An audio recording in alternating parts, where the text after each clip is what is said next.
And now we're just about set for baseball. Bill White is with me here in Kansas City. We'll be joined later by the Scooter Phil Rizzuto, and Bill has the lineups. All right, Frank Messer. Willie Randolph will lead off and play second base for the Yankees. Bobby Mercer is the DH tonight. He'll bat second. Batting third and playing first base is Bob Watson.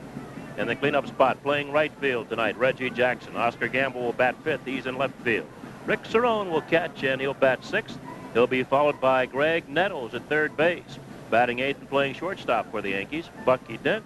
And the center fielder batting ninth is Bobby Brown, and on the mound for the Yankees, left-hander Rudy May. May's 15-5 on the year with a 2.46 earned run average.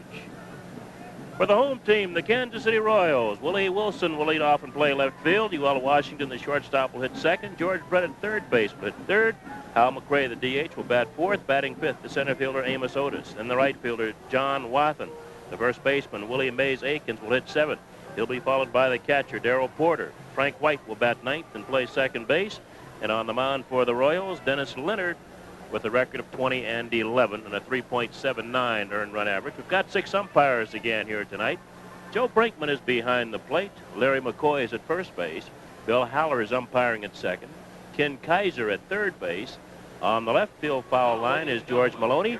And on the right field foul line, the guy who umpired behind the plate yesterday, Steve Palermo. So those are your 6 umpires as the Kansas City Royals take the field. Of course, the Royals won here yesterday by a score of 7-2. Yankees got 2 early home runs, but that was all as Larry Gura got straightened out and defeat the Yankees for the 8th time in his career. He's only lost to them once, but tonight the Yankees hope it'll be a different story as they go against Denny Leonard, who this year, Frank Messer, has given up 30 home runs. He really has. Dennis Leonard is the kind of pitcher that has a bad first half, but he comes on strong the second half, and that was the story this year. He had an excellent season after the All-Star break. And now down on the playing field, the color guard. Can you see by the dawn's early light what so proudly we hailed at the twilight's last gleaming, whose broad stripes and bright stars through the perilous fights o'er the ramparts we watched were so gallantly streaming, and the rockets red glare, the bombs bursting in air, gave proof through the night that our flag was still there. Oh, say does that star-spangled banner yet wave for the land of the free and the home of the brave.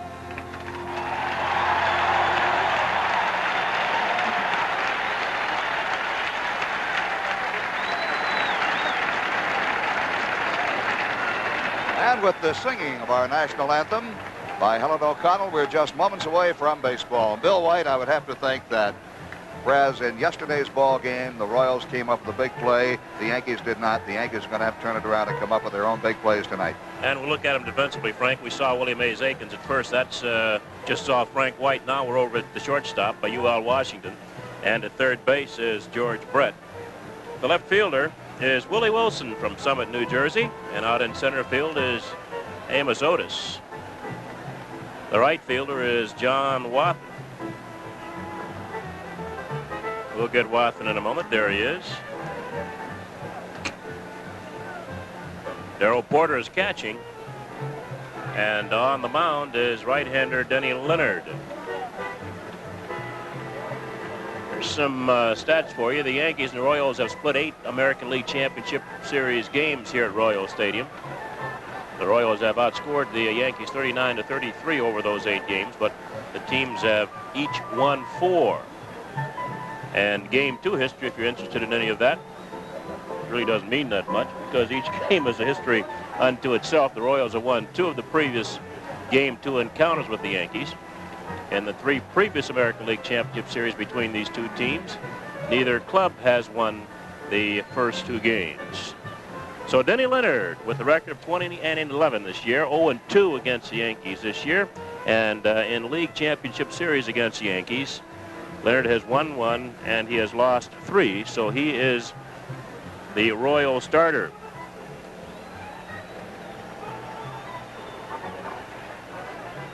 Leonard, of course, from Brooklyn. He's grown a beard since we've seen him. As we mentioned, his problem is giving up the long ball.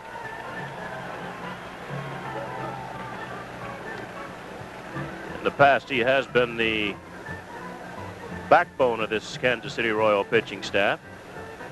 As this ball game is just about ready to start. Once again, yesterday, Kansas City beat the Yankees by a score of 7-2. Larry Gura won that ball game, and Ron Guidry lost it. Willie Mays Aikens picked up the game-winning run batted in.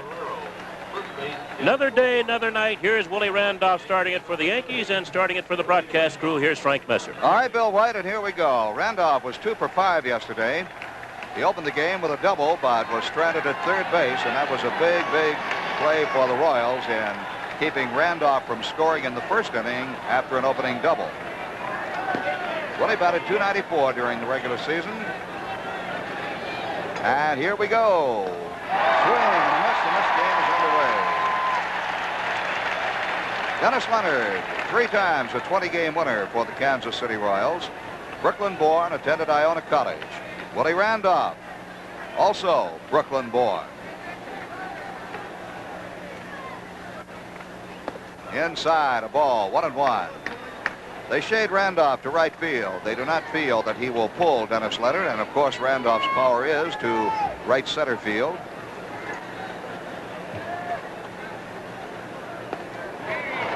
This with a slider down low. Dennis Leonard, as mentioned before, had an excellent second half. 13-4 record over 19 starts following the All-Star break. In the air to right field, going back John Wathan. He has room. And he has the baseball for the first out. I think Willie picked the wrong day to hit the ball to right field. Yesterday, that ball might have been out of here with the wind blowing hard toward right field. But here tonight, there is no wind at all.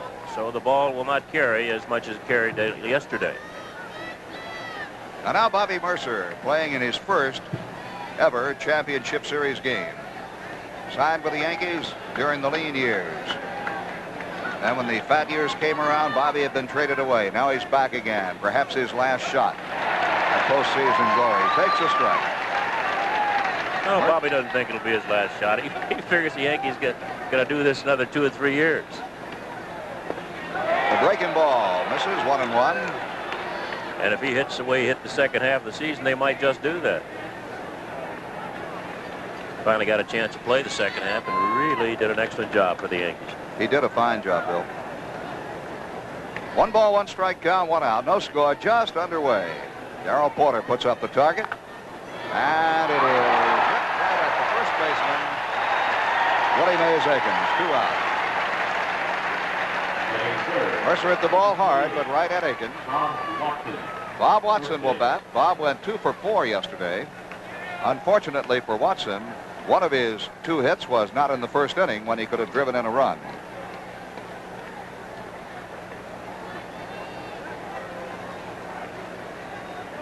Watson wound up the year batting .307, the Yankees' only 300 hitter. Well, he and Reggie hit an even 300. Curveball down low.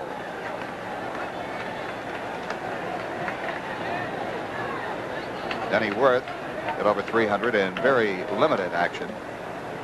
Pitch is low, ball 2. Worth, incidentally, not eligible for the championship series. He's a very disappointed young man because he's not eligible. Brian Doyle, I'm sure, very disappointed, also not eligible. 3 balls and no strikes. Both Worth and Doyle had to be dropped to allow the Yankees to add Nettles and Stanley. Reggie Jackson on deck. 2 outs, nobody on. 3-0 count on Watson. And ball, that's a strike, 3-1. Joe Brinkman calling balls and strikes tonight. Bounce to the right side. Frank White throws him out, and Reggie will have to wait until the second. 3 up, 3 down at the end of 1/2. Yankees nothing, and the Royals are coming to bat. To be a part of it, New York, New York. But we've got Randolph at second base, and at shortstop is Bucky Dent. Over at third base, Greg Nettles talking to Gordon McKenzie, the third base coach for the Royals. The left fielder is Oscar Gamble. Center fielder is Bobby Brown. The right fielder is Reggie Jackson. Rick Cerrone behind the plate. And on the mound tonight is left-hander Rudy May. May's 115, lost 5 this year with a 2.46 earned run average. That, by the way, was the lowest earned run average in the American League. He's making his first league championship appearance tonight. Rudy made 17 starts and 41 appearances this year for the Yankees. Beat the Tigers his last time out. I think tonight, Frank, Rudy might get a little better outfield support than Ron Guidry and Ron Davis got last night. The Yankee outfielders don't have to contend with the sun. I think the sun yesterday gave them a lot of problems. Of course, Kansas City, the Royals had their outfield had to contend with the same sun. They made the plays, and the Yankees didn't.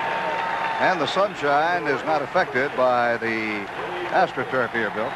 No. A lot of times folks say, well, it's because of the AstroTurf, but that doesn't affect the sunshine. You're right. Both teams had to look up into it. Royals saw the baseball. The Yankees, on occasion, did not, especially on Frank White's looping double to left field that tied the ball game up. Rudy May is ready to pitch to Willie Wilson. Hey, you keep Wilson off the bases, your job is a lot easier. He bunted at it. That's a strike. They might not call it. Yeah, the first base umpire, Larry McCoy, finally called it. McCoy waited until Joe Brinkman asked him. Let's watch it again. It's a breaking ball. And it looked like he didn't. I don't know. I don't think he bunted at that ball. I thought he did. You did? Mm-hmm. Well, the umpires thought he did. Anyway, it's strike one on Wilson. Switch hitter. Willie batted .326 for the year. That's a ball, 1-1. Wilson only the second man in the history of baseball to garner 100 hits in a season, both left-handed and right-handed. Quite a feat. Swing and a miss. I'll tell you, it's quite a feat to have 200 hits no matter how you get them. But if you get 100 each way, as Wilson did, 129 one way, 101 the other. Rudy May. As a starter this year, Rudy was 10 wins, 3 losses. An interesting footnote to his record as a starting pitcher. Left field, Gamble's got it. Well, there's one out as Wilson hit the ball hard. That interesting footnote, I think, to Rudy May. Rudy's 10 wins as a starter, 3 were complete games. And the other 7 were finished by Gossage, who saved 6 of them and was not in a saving situation in the 7th. The young man with a toothpick, UL Washington. The Royal shortstop, like Wilson, a switch hitter. He batted .273 during the year, was 1 for 4 in yesterday's game.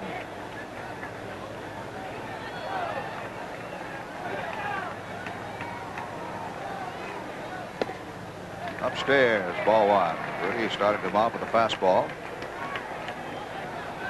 I asked Washington once how many toothpicks he'd go through during the course of a ball game. He said usually only 1. I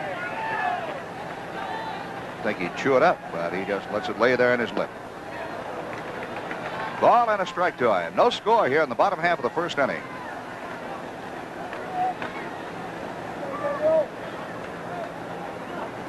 Interesting study, interesting comment from Rudy May when asked about the Yankees losing yesterday's game. He said, well, I had to win tomorrow night anyway. If we'd have won today, I had to win tomorrow. 2 balls and 1 strike. That's what they're sending me out there for, is to win. Whether we won the day before or not.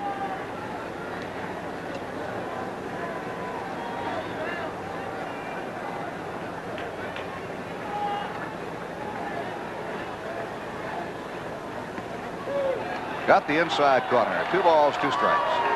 Washington is not sure of it. It's interesting watching Joe Brinkman. He's umpiring on the right knee. That reminds me a little bit of Augie Donatelli, who umpired that way in the National League. Sat on a knee and worked inside. And you're a low ball umpire when you work that way. I was going to say, that will affect the call. You're definitely a low ball umpire. So anybody keeps that ball down around the knees or just a little bit lower, they might get a lot of strike calls. Watch Brinkman get down on that right knee. He struck him out. By contrast, then, Bill White, the shoulder high pitch might be a ball. Could be, but it just depends. I haven't seen Brinkman umpire this way, but I knew Donatelli. Of course, the National League was the low ball league, and they can throw that ball up around the letters. Bob Watson evidently needs some repair work, but they can throw that ball up around the letters in the National League, and it is a ball. Watson had to go in, and Rudy May and Rick Cerrone and Greg Nettles getting a little laugh at Watson's departure as George Brett waits to hit. It's a wonder that doesn't happen more often on a baseball field. Yes, it is. Just like the broadcast booth. You go just before you come in.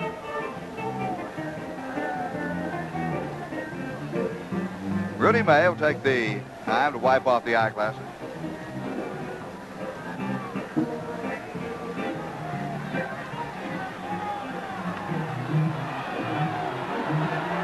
Still waiting for Watson to come out. It's quite a curveball Rudy May used to strike out UL Washington. Yogi Berra standing guard for Bob Watson. Now plate umpire Joe Brinkman said, hey, how long is it going to take? Game 3 of the championship series will be played at Yankee Stadium tomorrow night, starting at 8:15.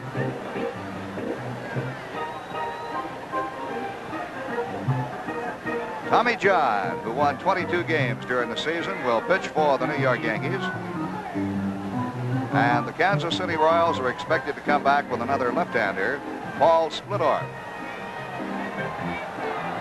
Splittorff had a bit of a problem with tendonitis during the course of the season.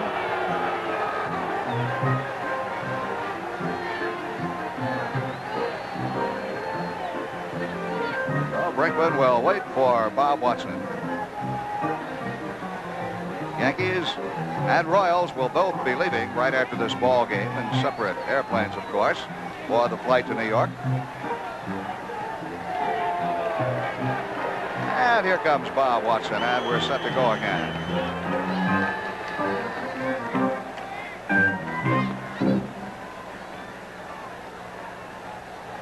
Bob Watson had a good year for the Yankees despite playing much of the season with a broken finger on his left hand, his catching hand.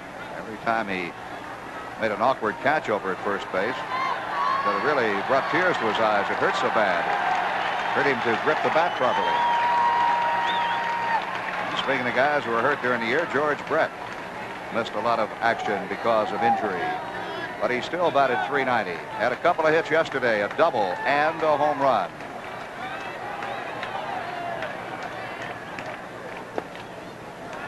A little low with that fastball.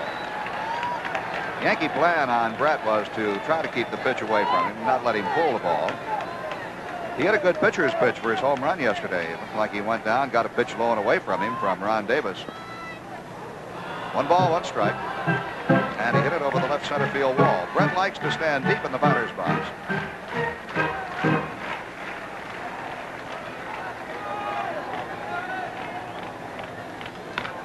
Popped him up, got him on the hands. And Bucky Dent is right there to make the catch. The Royals are 3 up, 3 down. We completed 1 inning. Yankees nothing, Kansas City nothing. Right through the very heart of it, New York. Well, Kansas City held Jackson hitless yesterday. Reggie left 5 men on base. Everybody's saying Frank Messer for the Yankees to win. Jackson has to hit. Of course, Jackson hitting here with nobody on as we get ready to go into the 2nd inning. All right, Bill White, and when Jackson hits, it makes it a lot easier for the Yankees to win.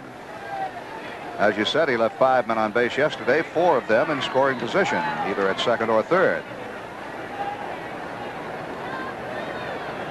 Reggie wound up the regular season batting an even .300, got a triple his last time up in the season, took himself out of the game with a .300 average, which he dedicated to batting instructor Charlie Lau.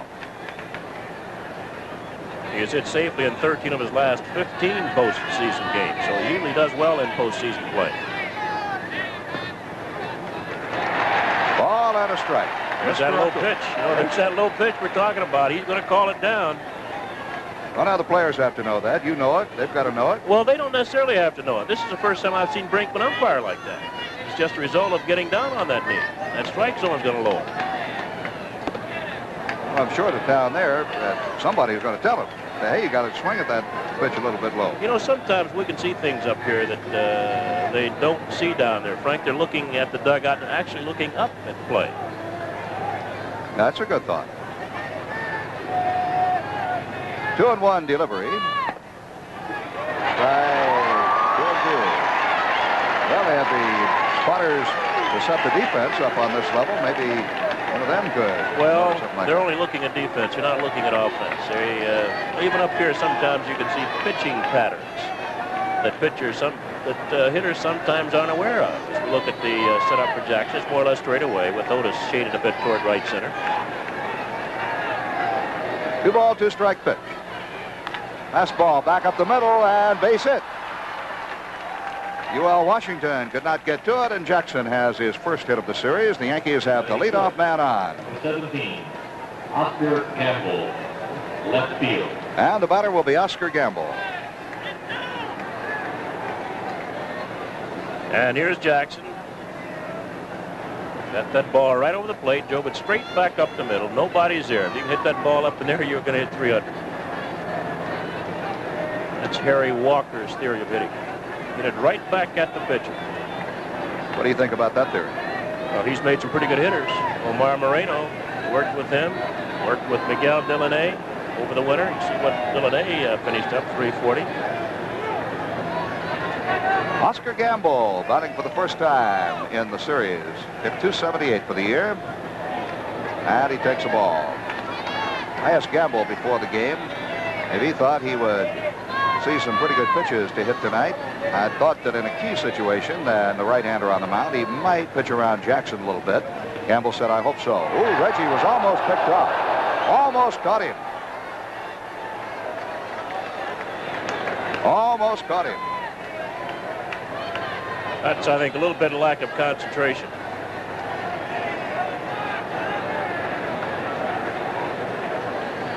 One and no count on Gamble. 2 balls and no strikes.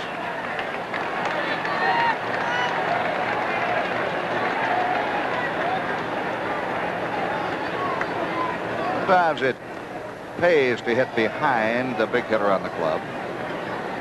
Sometimes it does not.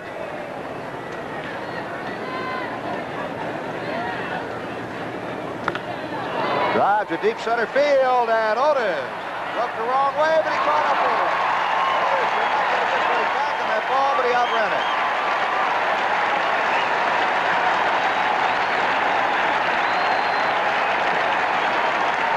Reggie got caught between first and second. He started to come back and tag up. Then he saw Otis change directions, and he went on towards second. Then he couldn't get there after the catch. Here it is again. Gamble hitting the ball hard straight away. Otis started to his right. Then all of a sudden he had to go back, and he makes the catch here easily. Takes a couple extra steps. Jackson already committed himself towards second base, so he couldn't go back, tag up at first and go on. Otis playing deep paid off for him that time, but he still broke to his right. I didn't know whether he was going to get back and be able to catch that ball, but he did. And as Bill said, got to it easily because he turned the speed on going straight back.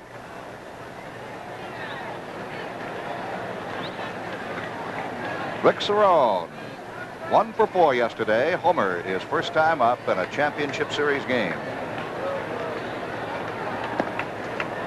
Ball 1. Cerone wound up the season batting .277, 14 home runs, 85 runs batted in. When Cerone and Piniella hit back-to-back home runs yesterday, it was the first time in American League Championship Series play. They made the announcement here in the media area. It was the first time in Championship Series play, but that was incorrect, as we learned later. George Foster and Johnny Bench hit back-to-back home runs in the 1976 National League Championship Series at Philadelphia, playing, of course, for Cincinnati. Missed with a breaking ball. Dennis Leonard, one year, had his high of strikeouts 244. He's tailed off since then. He has been the workhorse on this staff. Akins holding Jackson on, number 41, Jeff Torborg, the first base coach for the Yankees.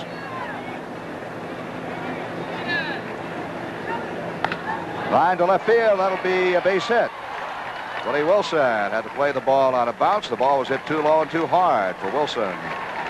He made a good play on that, Frank. He thought it might bounce over his head, as the ball does every once in a while.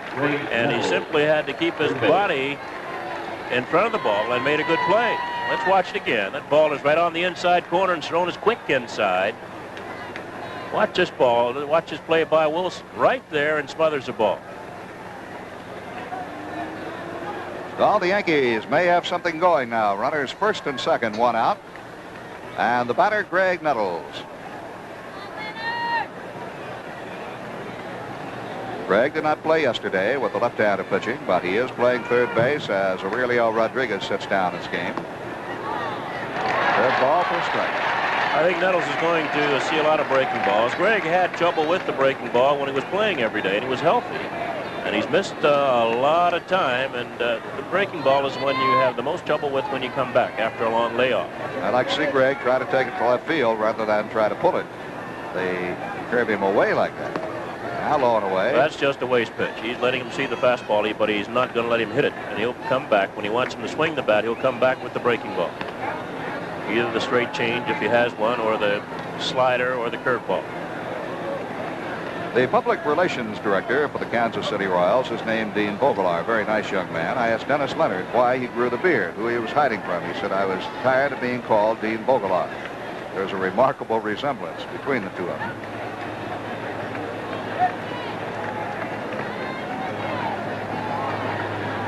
One pitch.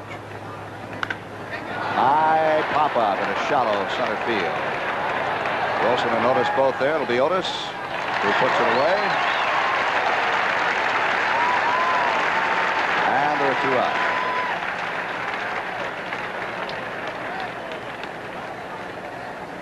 Batting eight, number 20. Bucky Dent had two hits in yesterday's game. He went 2 for 4. First time up yesterday, following Randolph's game-opening double. They asked Dent to sacrifice. He did. He moved Randolph to third, but the Yankees were unable to score him. Watson bounced out, and Jackson flied out. No score here in the second.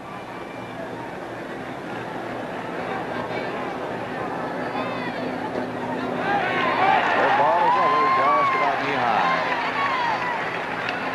Now, if Leonard is smart, I'm sure he is, he'll realize that he'll get that low pitch for a strike.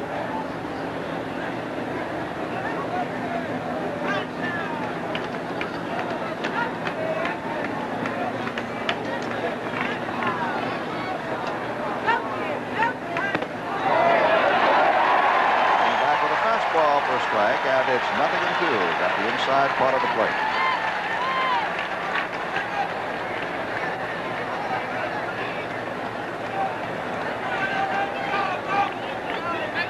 Dennis Leonard lives down in Sarasota, Florida during the offseason. Beards are allowed down there. He won't have to shave it off.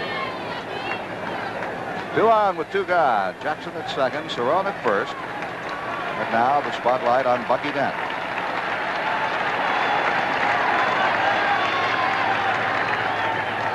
Out, gets away from Porter. Have to throw him out at first base, and he does. So I'll give the catcher an assist, the first baseman a put out, and in the middle of the second, Yankees nothing, the Royals nothing. Doesn't sleep and find I'm king of the hill. There's another angle for you. High above Royal Stadium here in Kansas City. Here's a little note for you, Frank Messer. No team in league championship season history has ever bounced back to win a series after losing the first 2. Awfully tough to win 3 games in a row, especially after you're down 2. That's very true. So it's a big game for the Yankees tonight. Hal McRae, the designated hitter, was 0 for 3 yesterday. Last time at bat, he was hit by a pitch. He batted .297 during the season. 14 home runs, 83 runs batted in. Rudy missed outside, ball 1.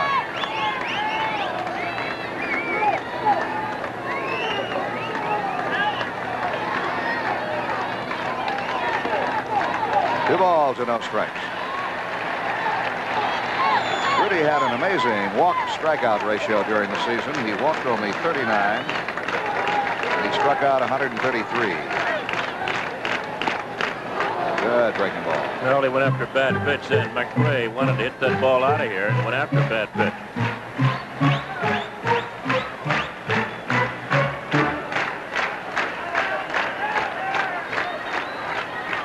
It's 330 feet to the foul poles in this ballpark. 2 balls, 2 strikes. To the power alley is 385, and to dead center field, 410 feet.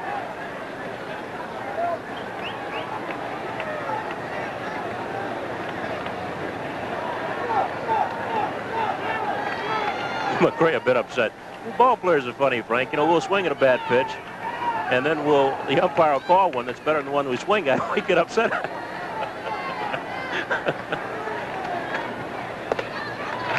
3-2 count now on McRae.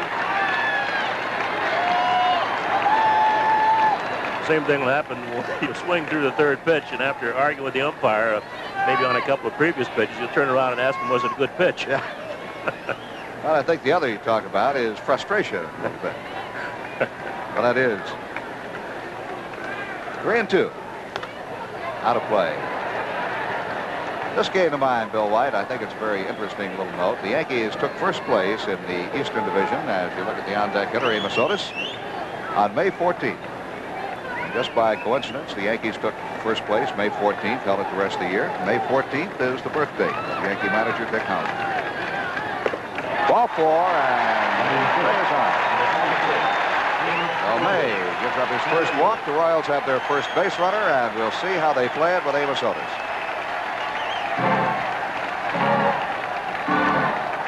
Otis went 2 for 4 in yesterday's game.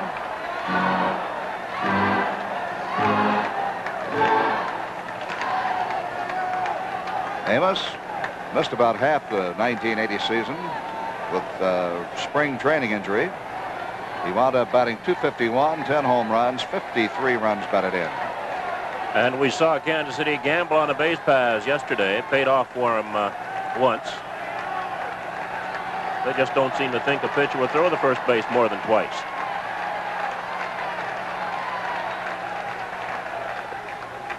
Ball 1. Rudy May, by his own admission, says he is not good at holding runners close at first base.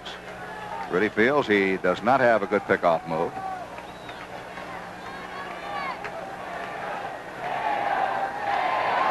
Now the chant in the background, A-O. Otis has heard it from both sides here in Kansas City. He's heard the cheers and the jeers.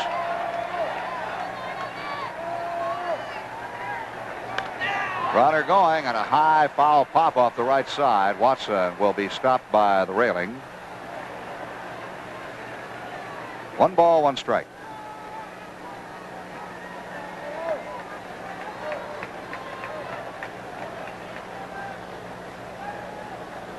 McRae at first, nobody out. Number 42 is Royal first base coach Jose Martinez.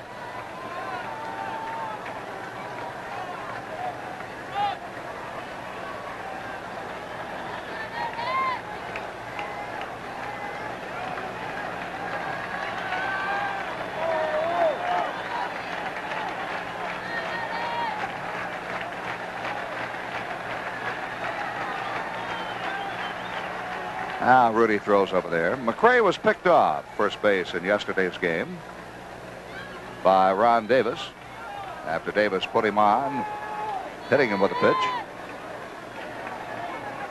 Royals had 2 runners picked off first. Guidry picked Washington off.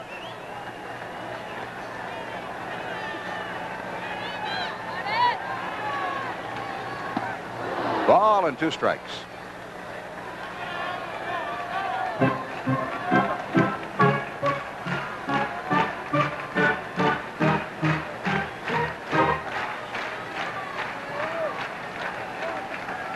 We have no score here in the bottom half of the second inning. McRae at first, Watson holding him on.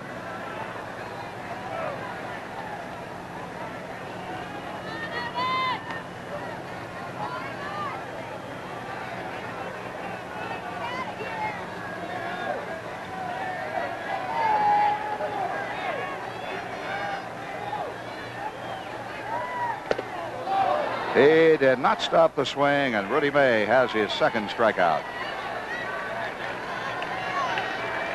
Batting 6, number 12, John Watson. The Yankees, let's watch this first of all. This is a good fastball by May. It's up and might have been out of the strike zone. Otis wanted to hold up, but he'd already committed himself. And after that strikeout, the Yankees had a conference on the mound. Cerrone, Watson, and the pitcher, Rudy May. Watson puts the ball on the ground a lot of times, and he can handle a bat well, and they like to start the runner with Watson batting. Does 2 things. Allows him more space in which to hit. Also keeps away from the double play. Bill Watson walked 3 times yesterday and struck out once. Went 0 for 1. Runner holds, and a strike call as May got a breaking ball just around the knees.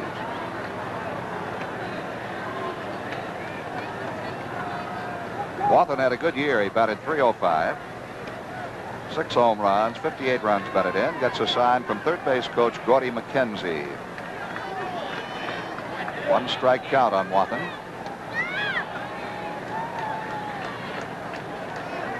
May throws over to first. McRae gets back.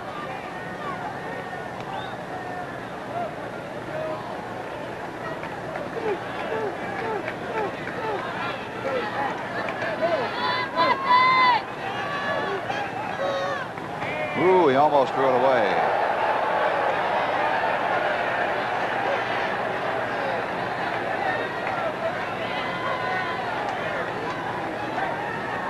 Last pickoff throw, Rudy threw it up the right field side. Watson had to move around the base runner to catch the ball.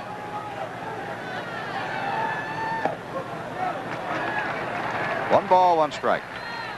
Dr. J.O. 408, call your answering service, please. McRae is a tough base runner. He runs hard, he slides hard. McKenzie again goes through the sides.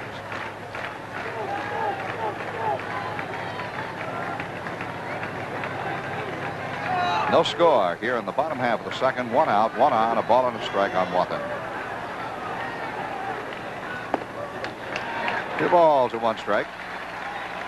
Well, if they're going to hit and run, this would be an excellent pitch on which to do it. Watson looking at McKenzie flashing through the signs. This is an aggressive ball club, these Kansas City Royals, and this is a good pitch on which to hit and run. 2 balls and a strike. May's got to be around the plate. All right, we'll keep an eye on McRae, the runner at first. He is not going. And it's ball 3, 3-1.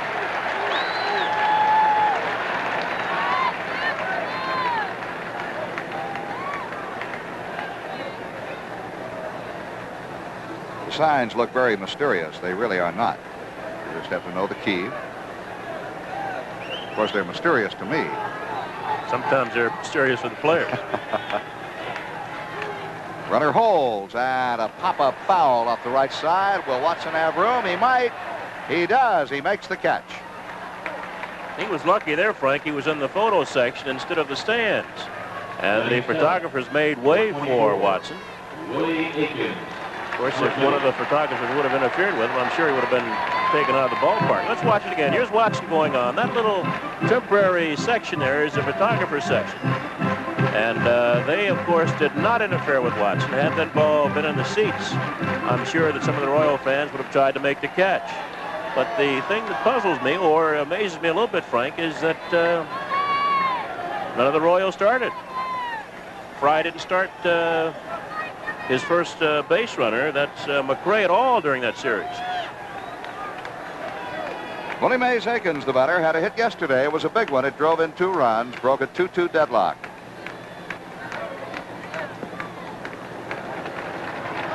Ball 1 ball, no strikes. Jim Fry showing a lot of confidence in Aikens. He was debating whether or not to start him against the Yankee left-handers. He did yesterday, and Aikens came through with a big hit for him.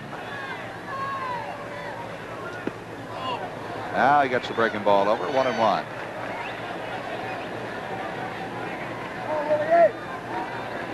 Aikens batted .278 during the year, 20 home runs. He had 98 runs batted in.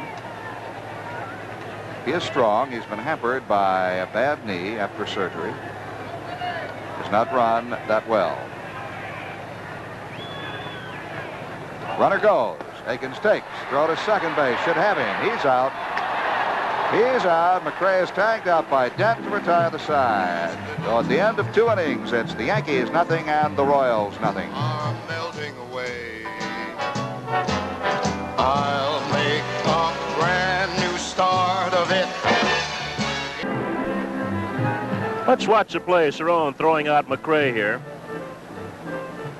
As McRae straightens up to go into second base, Dent has the ball and made a good tag. Got the ball down between the sliding McRae and the bag, and he's called out by second base umpire Bill Haller. Now you're looking at Willie Randolph and Bobby Brown as Bobby will lead off with the Yankees here in the top half of the 3rd inning, a scoreless ball game. Good to have those 2 guys batting back-to-back, Frank. It's sort of with your 9th place hitter having the speed of a Bobby Brown. It's sort of like having a couple of leadoff men coming up, and a lot of teams are doing that. I think the Royals with Frank White batting 9th with good speed, followed by whoever's leading off. In this case, their leadoff guy is Willie Wilson. If one guy doesn't get on, you still have the speed of the other guy possibly getting on, or the sacrifice. A lot of things you can do with your 9th place hitter and your leadoff man having good speed. Used to be an insult to a hitter to bat him 9th, but now You're right, Bill. The game of baseball has changed. But it's not an insult. Ball 1 to Bobby. Brown went 0 for 4 in yesterday's game. He batted .260 for the year with 14 home runs, 47 runs batted in. He was second on the Yankee club with 27 stolen bases.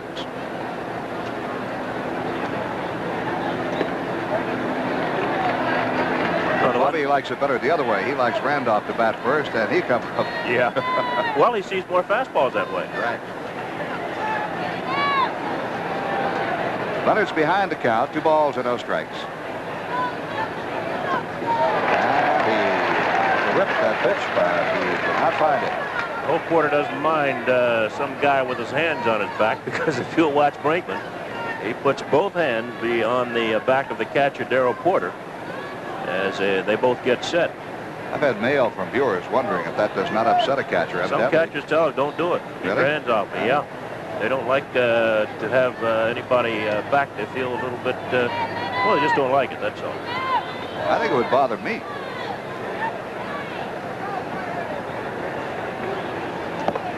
Two balls, 2 strikes.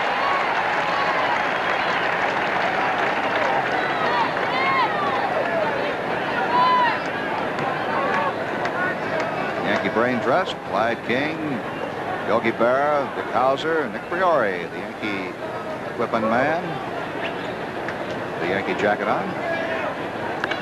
Popped him up on the left side. The shortstop, Washington, calling everybody out of his way. 1 out here in the top of the 3rd. Second baseman, Willie Randolph.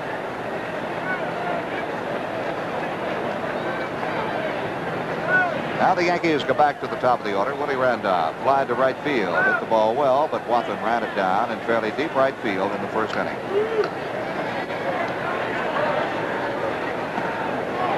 Strike 1. Leonard over the regular season won 20 and lost 11. The All-Star break, he was 7-7.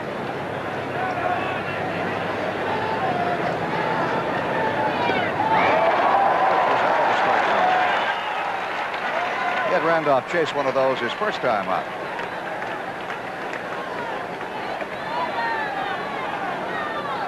Pitch down and away. Well out of the strike zone.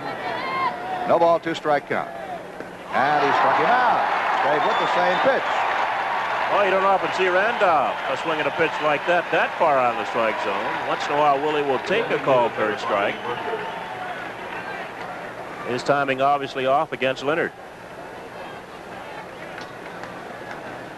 Bobby Mercer wants the plate umpire, Joe Brickman, to look at the baseball. Mercer lined out to the first baseman, Willie Aikens, in the first inning. Hammered the ball, but right at Aikens.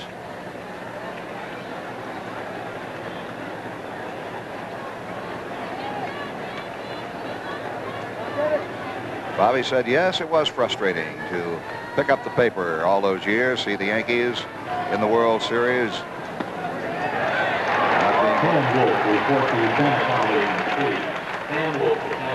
One strike on Bobby.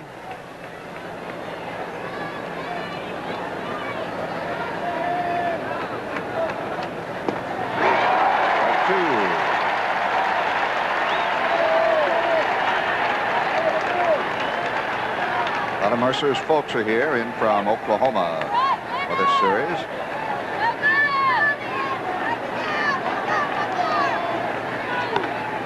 Right at Aikens on the ground this time, and Aikens waves Leonard off to make the play unassisted. The Yankees go in order, and in the middle of the third inning, it's New York nothing, Kansas City nothing. I'll make it anywhere it's up to. Rudy May will pitch to the lower third of the Royal batting order here in the bottom half of the third inning. Willie Aikens was the batter when Hal McRae was thrown out trying to steal. Aikens will be followed by Darrell Porter and then Frank White. I'm glad I'm not manning that camera up there, I'll tell you that. I'll tell you, if it was up to me, you wouldn't have that shot. No way. Was that a blimp? I think he's just up on top of one of the light towers. Helicopter? All right. Watson has it. May covers. And that's all for Aikens. Batting 8, number 15, Darrell Porter, catcher. Just a routine for Watson. He's got the ball in plenty of time. As Frank mentioned, Aikens does not run well. They've got plenty of time and make the play easily. Now we have one out here in the bottom half of the third. No score in this game. And the batter is Darrell Porter, the catcher. Porter went 0 for 4 yesterday. The way this guy's always hit against the Yankees, it's hard to believe he had gone into a slump this year, but he did.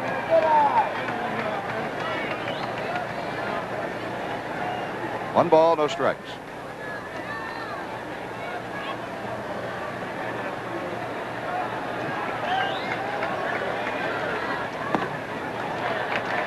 Two and 0 count. Imagine Joe Brinkman's knees are tired after a ball game, getting up and down every pitch. Those catchers do it.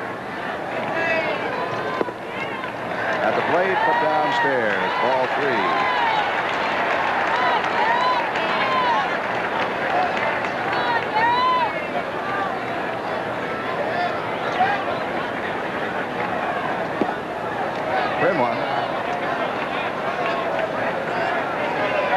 Obviously, Cerrone doesn't like the contact. He will not hold Cerrone like he holds Porter. Yes, he does. And into right field, that'll be a base hit.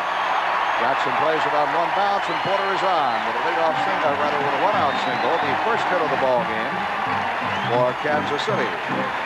Batting 9, number 20, Frank White, second base. Ball right down the middle, and Porter waited on it, ripped it to right field in front of Jackson. Reggie making sure the ball does not bounce over his head. We keep talking about the ball bouncing over the head of outfielders, and that is always a danger on this very hard artificial surface. The batter will be Frank White. Oscar Gamble was saying in the pregame interview that On a shallow fly ball, it's up to the infielder to back up the outfielder, really. If the outfielder tries to make a running catch coming in, the infielder has to back him up in case the ball does bounce over him. White bunts. Better let it go, and it does go foul. No, I think Nettles is saying that ball hit the bat twice. Wait, are they trying to call that fair? No way it could be a fair ball. I think what Nettles and Cerrone are trying to say is the ball possibly hit the bat twice or hit White. That's what they're arguing about. Brinkman, of course, said he didn't think so. Ball had funny English on it. White, of course, thought he had a base hit, but Nettles had let the ball go, and the English took it foul. Here's again. Let's see what happens here. Yep, I think they thought the ball hit White. I can't. Where's the ball? Did it come up? We didn't see it get by there. They decide wisely to let it go, and immediately Nettles looks for an out call, but they didn't get it. I didn't see the ball hitting. I couldn't tell either. Of course, the camera angle, the ball blended in against the white of the uniform. I think it would have deflected a little bit more had it hit him. So it's a one-strike count on Frank White. White had 3 hits yesterday. Foul ball. Just missed the TV camera down there in the Yankee dugout.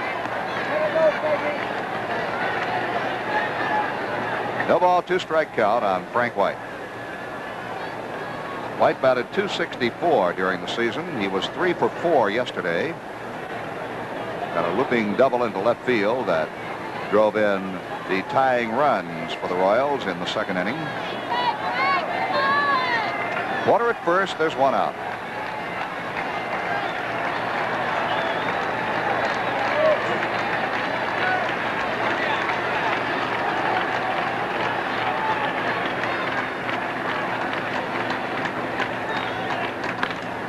Right side, base hit into right field. Porter will stop at second.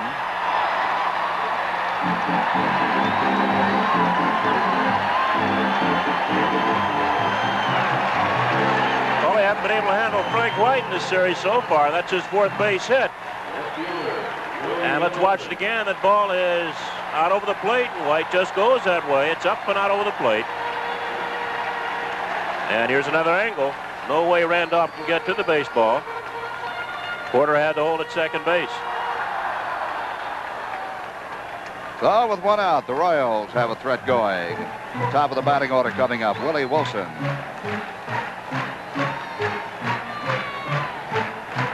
Wilson doubled over the head of Bobby Brown in the 9th inning yesterday, or rather the 8th inning, to drive in 2 runs. First time up in this game, he hit the ball hard as he lined out to Gamble in deep left field.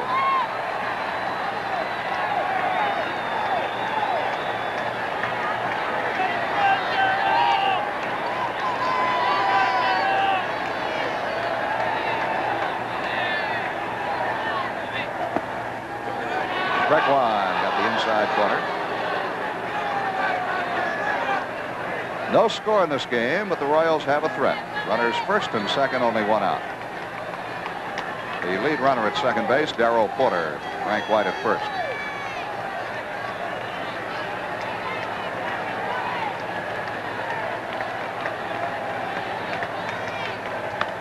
And that's the base hit. That'll mean 1 run, maybe 2. It will mean 2. Wilson running hard will go into third base, and the Royals lead 2-0.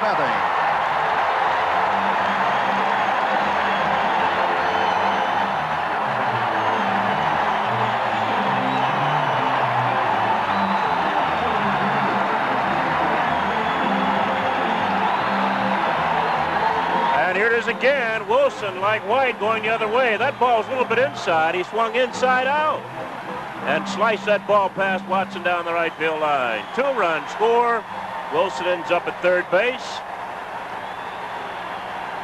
As we watch Jackson play this ball.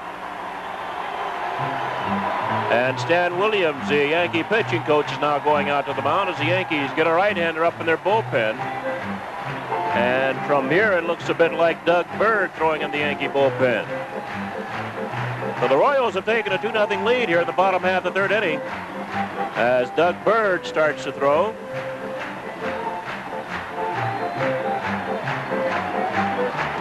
That's Doug Bird, former pitcher here for the Kansas City Royals.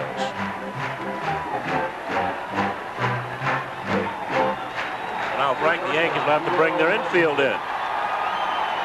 Awfully tough to do here on this surface. Royals lead 2-0. UL Washington, the batter, with Wilson at third, only one out.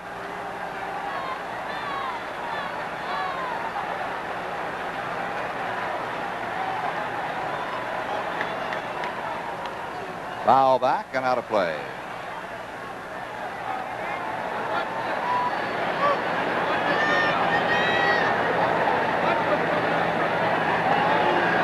Washington struck out in the first inning. May got Akins leading off the third. Porter single to right. Frank White single to right. And Wilson brought him in with a 3-base hit.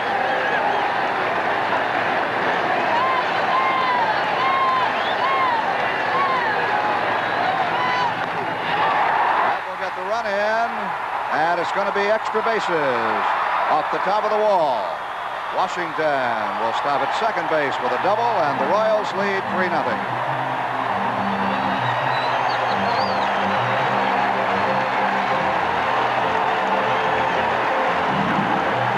The Royal bench, of course, they're happy. Let's see, this pitch, breaking ball, it's up just a little bit, and Washington rips it into left center field. Nobody can get to it.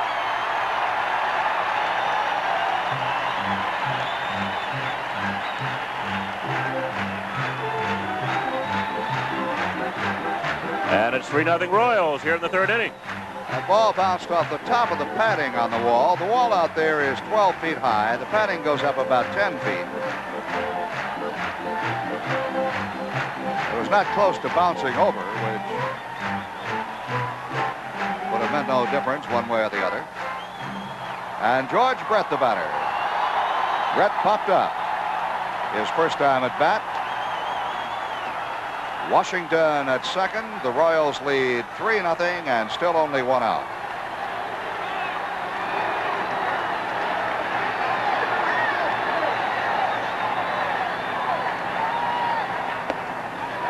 Ball one.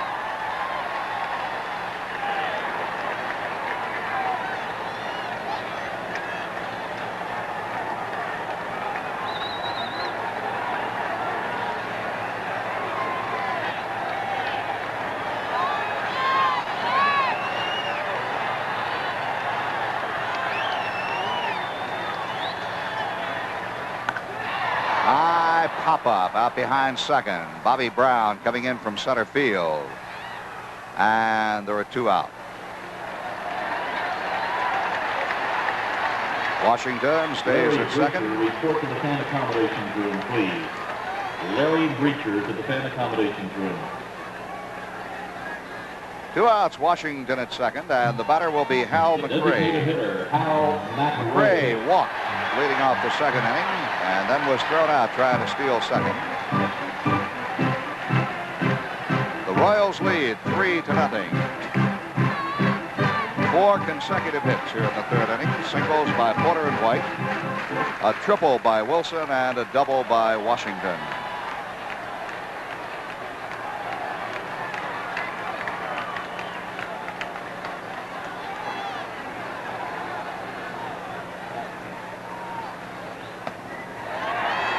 McRae, one time with the Cincinnati Reds. He was in 2 National League Championship Series and 2 World Series with the Cincinnati Ball Club.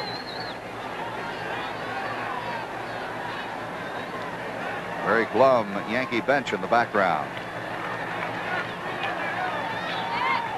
Fly ball, center field. Bobby Brown has to go back a long way, and he makes the catch over the shoulder. Good play by Bobby Brown for the third out. The Royals score 3 times. Bill White will carry along. At the end of 3, it's Kansas City 3 and the Yankees nothing.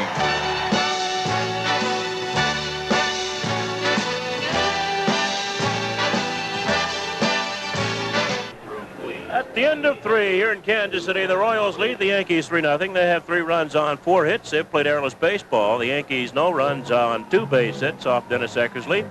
And the Yankees have also played airless baseball. Bob Watson will lead off for the Yankees here in the 4th. It'll be Watson, Reggie Jackson, and Oscar Gamble, the heart of the Yankee batting order against Leonard. As we see the happy Royal fans here, have already won one, 7-2 yesterday afternoon, and they're leading this one by a score of 3-0. Leading off for New York. Bob Watson's been up once, made the 3rd out in the 1st inning when he bounced to second base. He's 2 for 5 so far in the 2 games. Went 2 for 4 yesterday, 0 for 1 tonight. Bob Watson. Strike 1.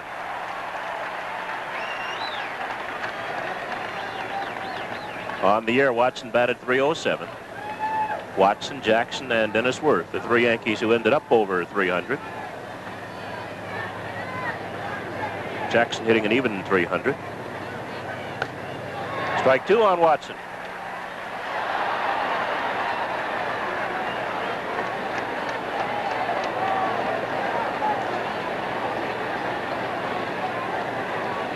Yesterday's crowd setting a new record. They had 42,598. And they should have just as many here tonight. Waste pitch outside. 1-2 on Watson.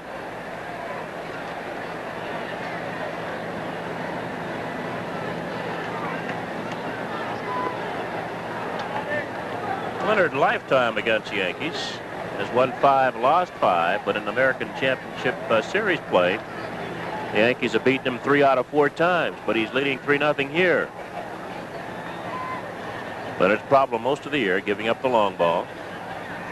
And he takes so long that Watson's calls time, backs out.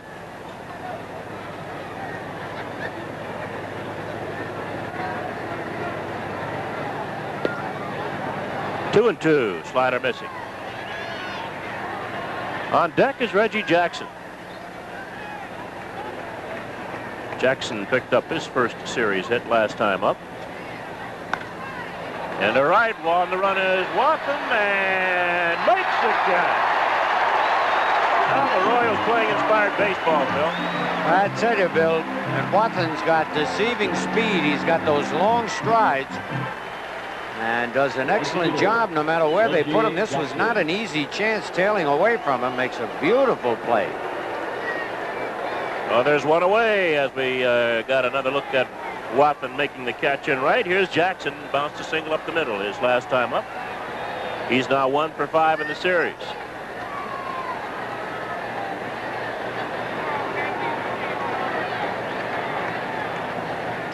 And the curve is low, ball 1. Reggie's got to hit one to get a little life back in the Yankees.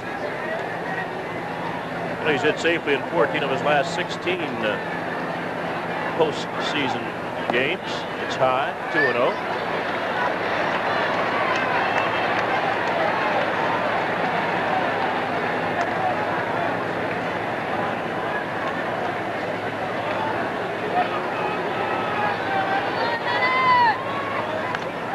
Back out of play. 2 balls and a strike on Jackson.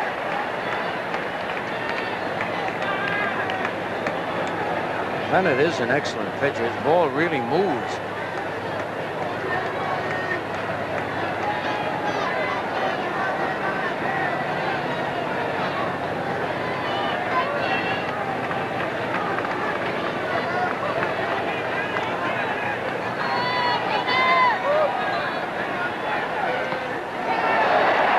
Just hit the outside corner. It's 2-2.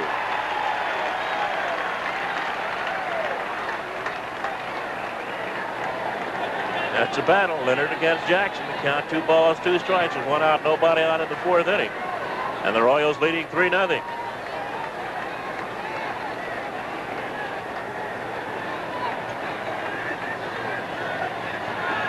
Just a little fastball away. Nope, they changed it.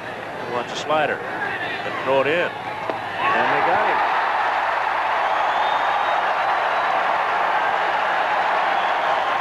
Leonard didn't throw that fastball on the outside part of the plate. He wanted to slide her in, and it's a perfect pitch, Phil.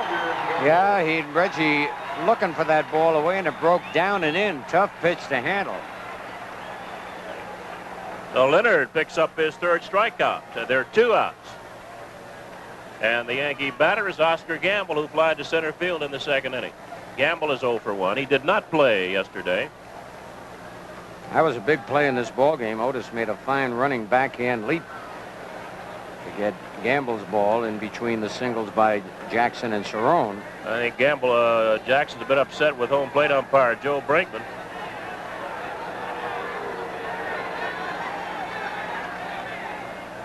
As Gamble takes the strike.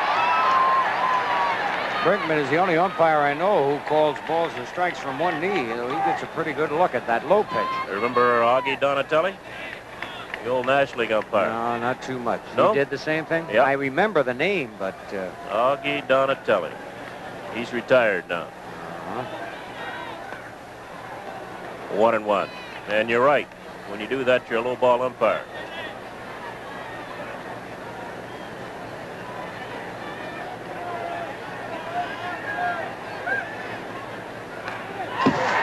And 2 on Gamble.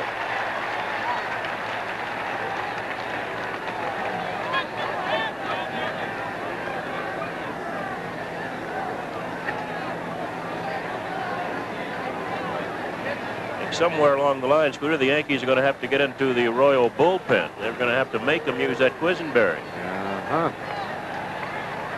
Of course, you can't do that unless you get some base hits and score some runs. They almost got Quisenberry into yesterday's ball game. Rennie Martin got up early, but Larry Gura eased out of a few jams early after giving up the home runs to Piniella and Cerrone, and then went on to win the ball game despite scattering 10 base hits. They got a lot of work, though, Martin and Quisenberry, getting up and down, loosening up each time Gura got in a jam. And Gamble goes after a bad pitch. For strikeout for Denny Leonard. Side retired at the end of 3.5 innings of play. The Royals 3, the Yankees nothing.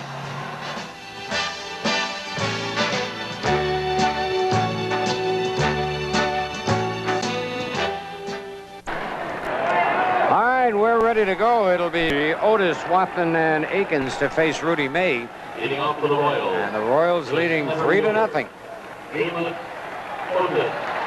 Well, Otis struck out his first time up. He went after a bad pitch up and away. Couldn't check the swing. Called out on strike. So Otis, who's 2 for 5 in the series.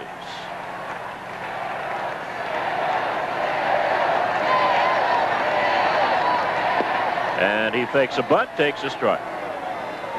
Did you think that ball bunted by Frank White in the bottom of the third hit him? I thought it hit him just below the belt on the outside part of the left leg up high. Well, we couldn't exactly tell over here. Nettles was arguing along with Cerrone. They thought the ball might have nicked Frank White. Yeah, it looked, you know, with the white ball against the background of their white pants, it was tough to pick it up, but it took a tricky bounce, and I guess that's what they were arguing about. 1 strike on Otis. Otis very aggressive against left-handed pitchers. He backs up a little bit off right-handers, but he'll go get the ball against a left-hander. And it's 2 strikes on him.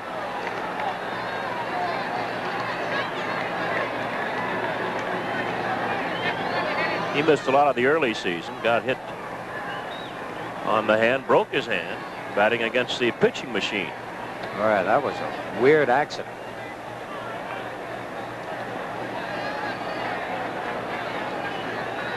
That was in spring training. And Otis strikes out for the 2nd straight time. That's the 3rd strikeout for Rudy May, and there's 1 away. The right fielder, John Teddy, Walker. he's got to be a guess hitter. He looks so bad sometimes on certain pitches.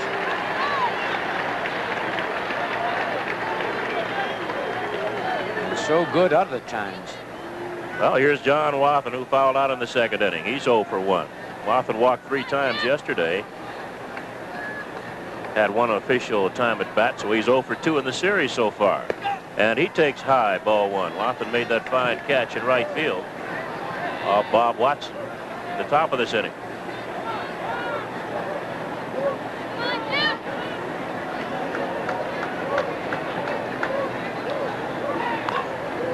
A ball and a strike on Wathan.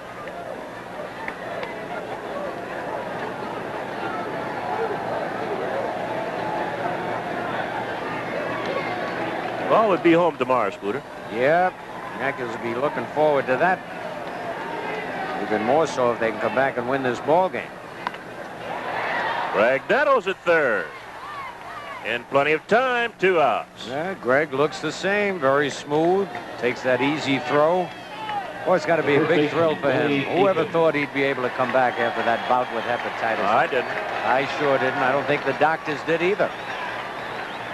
Of course, they continually check him to make sure that the exercise doesn't weaken him. All right, Dr. Bonamo, boy, he's keeping an eagle eye on him. He made this trip for that express purpose. Oh, he just wanted to see the series. Here's Willie Mays Aikens. He's been up once, bounced to first. And he takes low. I see they're calling him Willie Aikens now. They're taking the Mays out here. Uh-huh. Well, I guess they didn't get too much chance to see Willie Mays out in this part of the country.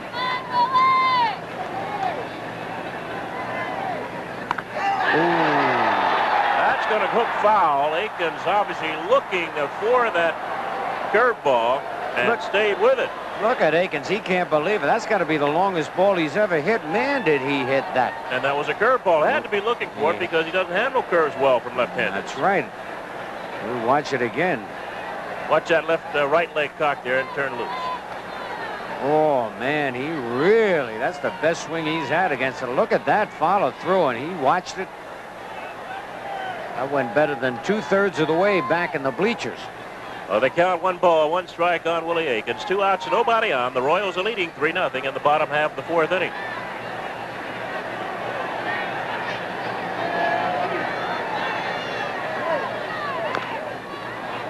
And it's 1-2 on Aikens.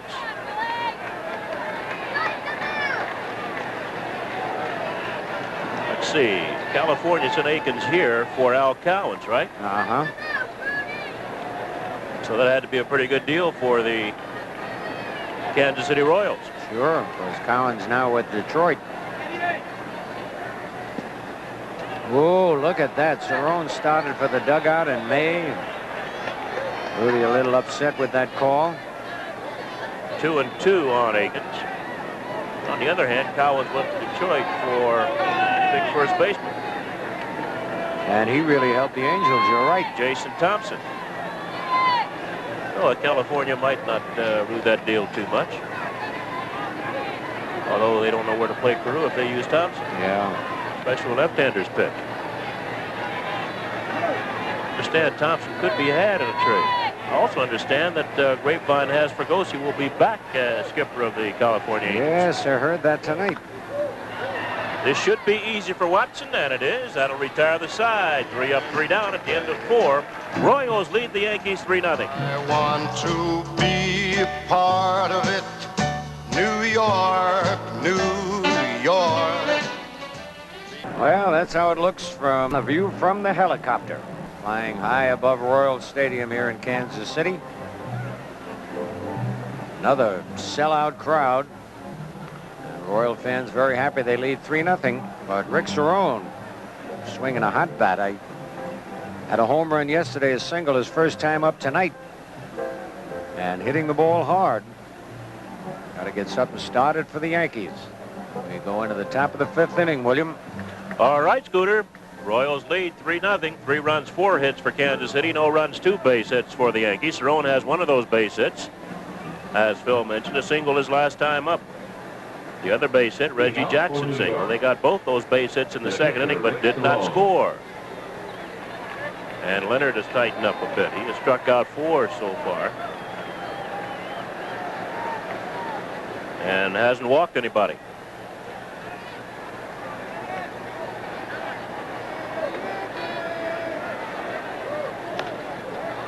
Into shallow center, and Amos Otis is there.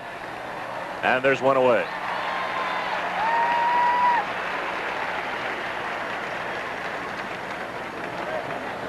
The third baseman, Greg Nettles.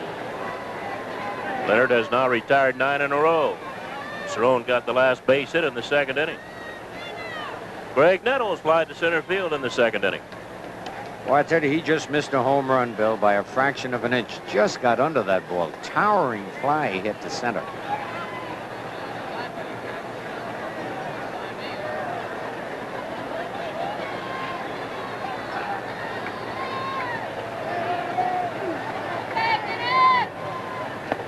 And he takes the ball. Dr. 1367, call the stadium operator, please. 1 ball, no strikes on Nettles.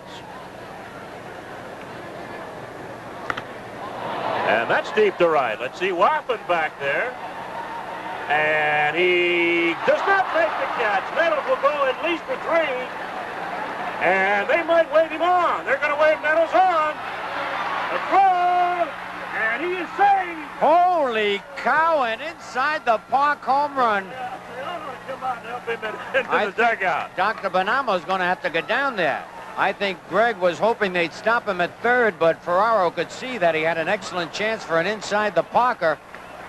And Greg Nettles hasn't run that hard in his life. That had to be all uphill from second base on, Scooter. It was, and Watson almost makes a great play here. He's back against the wall. And that was in the glove and bounced out. Had a chance to get it, and he falls down there, and then Otis, who thought the carom would come back, we get another look at it. And he had his glove on it and kicked it away. And a great slide by Nettles here. Porter did not block the baseline, or there would have been some collision. Well, he had to go up to get the ball and then tried to sweep tag and missed him. So the Yankees are on the board, 3-run Royals now, and here's Dent taking a strike. An inside the park home run by Greg Nettles. And hey, Greg, this butt's for you. Oh boy, he's going to need a little more than that. Dent's been up once, struck out. Chopped right to third base, and Brett is there. 2 out. Well, we talked about home runs given up by Denny Leonard. He gave up 30 during the season. Of course, he kept that one in the ballpark, but not by much as we watch it again. Yep, he had his glove on it, and I guess the impact on the wall knocked it out. There's Nettles. He's going to need a little oxygen. Oh, boy. He said, boy, that's a long way to run. He's pointing. He says from second base on, it was tough. Bobby Brown batting. Popped up shortstop in the third. And the curve's a strike. We're in the top of the 5th. Yankees picking up the run on the inside the park home run by Greg Nettles. And the Royals lead 3-1.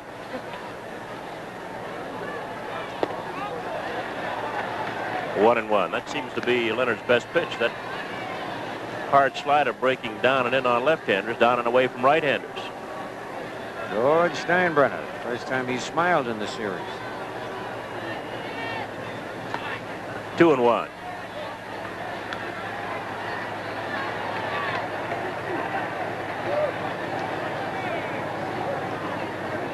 Denny Leonard. He's given the Yankees just 3 hits so far.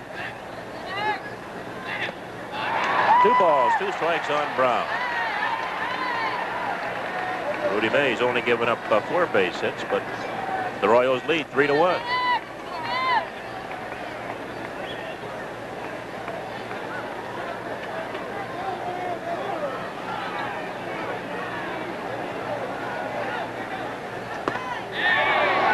Three and 2 on Brown.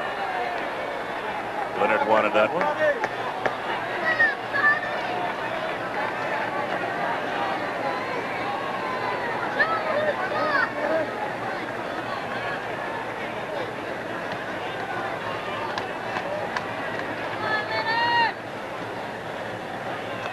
And it's fouled back. Brown loops the bat a little bit, Phil, and he's uppercutting the ball. He doesn't have a really true swing. The ball has really got to be on the bat for him to hit the ball hard. That's why he hit so many of those high flies. He gets that top hand under instead of over. There's Nettles.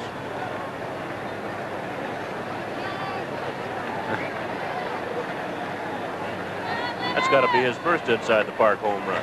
Even when he felt well, I don't think he had any inside the park.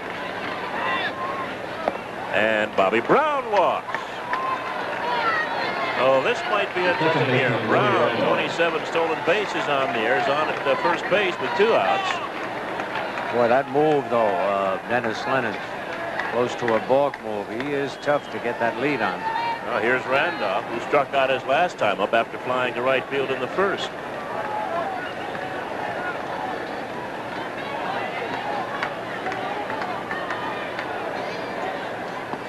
And the pitch is a strike on Randolph. I hadn't seen all year, Phil, Randolph swing at pitches that bad as the 2 he swung at when he struck out against Leonard. No, you're right, Bill. Usually he's a very patient hitter and hardly ever swings at a ball out of the strike zone.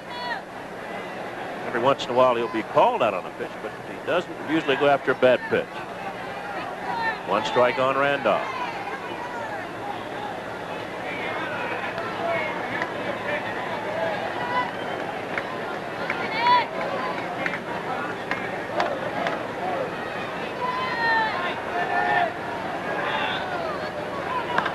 Into right center, wafted on the run, and he drops the ball. And the run will score. Bobby Brown will be waved in. And he'll score easily, and the Yankees have moved within 1. Watson got to that ball, dropped it, and I got to give Bobby Brown credit. He hustled all the way, Scooter. He really did, and he's getting congratulations as he well deserves. But Watson here wanting to slide, but his spikes stick. And as the ball hits in his glove, he goes down on his knees and it pops right out. He almost made another great play. We'll look at it again. He tries to skid on the ground here, but that artificial turf, look at this. Falls forward, ball comes out of the glove. Never had complete possession of it. And you saw Steve Palermo call it no catch right away. And as Bill said, the Yankees only trail by 1 now. And that's got to get the Royals to thinking a little bit. Well, Jim Fry thinking he went out to the mound, said something to Leonard, trying to calm him down a little bit. That's a double for Willie. And the run batted in. Yep.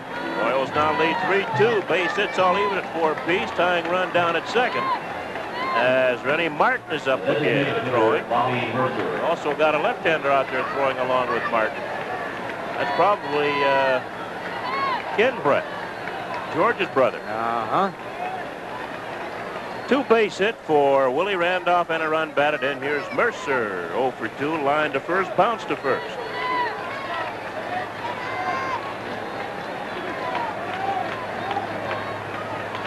And Leonard takes so long, Mercer backs out. 2 outs. Yankees scratching for 2 runs here in the 5th. Inside the park home run by Nettles. The walk and the double by Randolph. A good hustle by Bobby Brown.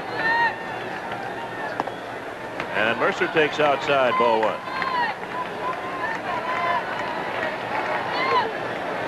Bobby get a base here. It'll take all the steam, the wind out of the sails of the Royals, I believe.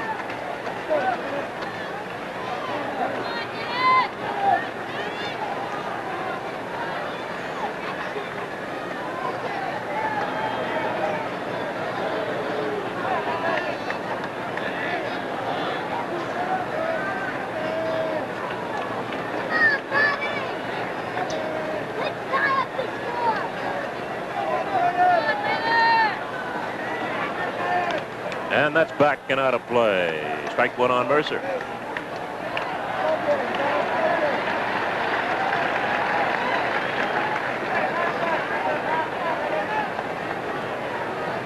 No team has ever lost the first 2 games of the League Championship Series and come back to win. Series starting in 1969.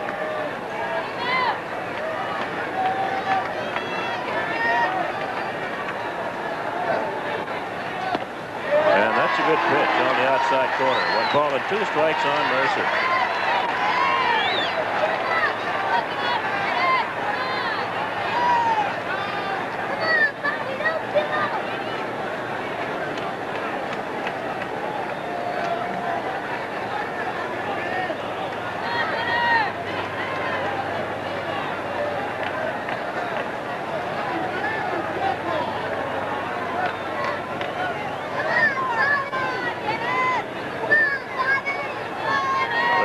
Same pitch.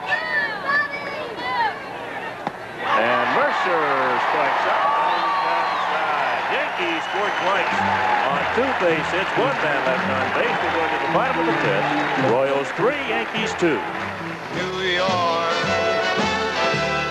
I want to wake up in a city that does. All right, the Yankees right back in this ball game. They trailed 3-2. And Rudy May, who pitched to 3 men in the first inning, 3 in the second, 3 in the fourth. But in the third, after 1 out, 4 consecutive base hits got him in trouble. But if he can hold them in, the Yanks look like they might be on their way, Bill. All right, Scooter. Darrell Porter batting. Porter picked up his series first hit in the 3rd inning, singling and scoring. He's 1 for 4. Been a bit of a slump at the end of this past season. There's Rudy May. May's had trouble career-wise against Kansas City. He's 4-8 against the Royals lifetime. Reggie Jackson right. This is playable. 1 out.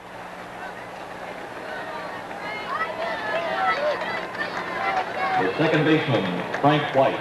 And Frank White, who's having a good series as a batter. White is 4 for 6. He was 3 for 4 yesterday. Actually, he's 4 for 5 and 1 for 1 tonight. Single to right field and scored in the 3rd inning. Scored on Wilson's triple. Royals scored their runs after 1 man was out. Porter single, so did White. Wilson tripled on the right field line, driving in both runners. And then UL Washington doubled to left center, driving in Wilson.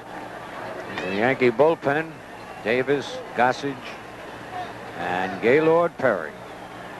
1 strike on White. Butter, and Rudy's got it. And throws hard to Watson, but he stays there. 2 outs. A tough play for a first baseman. The left fielder, Willie Wilson. So with 2 outs, nobody on, here's Willie Wilson.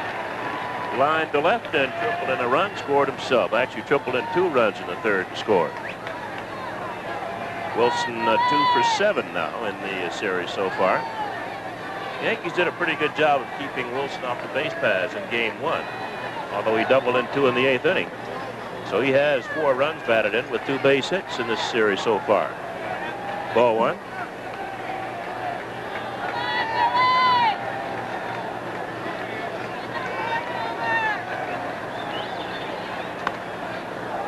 And it's 1-1. One of the real exciting baseball players. Nettles still trying to get his win back, I think, Bill. But Wilson really is exciting to watch.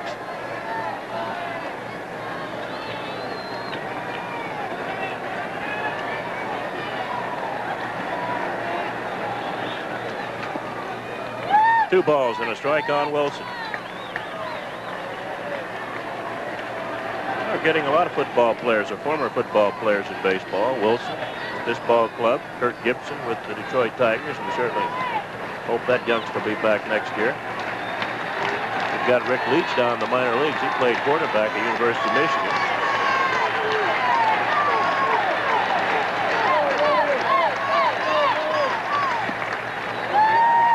Yankees almost had Billy Cannon Jr. He was taken away by ruling by Baseball Commissioner Bowie Kuhn. 3 balls, 1 strike on Wilson. And he walks. Well, this is what the Royal fans want to see. UL Washington. Wilson stole 79 bases during the season as we're looking at UL Washington approaching the plate. There are 2 outs. Royals are leading by a score of 3-2 in the bottom half of the 5th inning.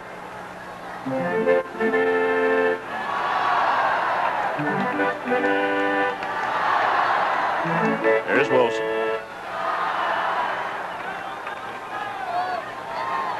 The Royals have stolen twice so far in the series. Amos Otis yesterday and Frank White yesterday. They're also picked off twice yesterday, and McRae thrown out trying to steal tonight. Almost had him leaning. Yeah, he's ready to go. Well, the Royal base runners will gamble. Washington picked off yesterday, along with Hal McRae. May, of course, does not have that great move to first base. He sort of telegraphs that move. Quite easy to get back. Hard to pick up a move after you've been around a while. Yeah.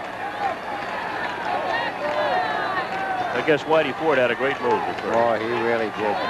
Warren Spahn had a great move to first base for a left-hander.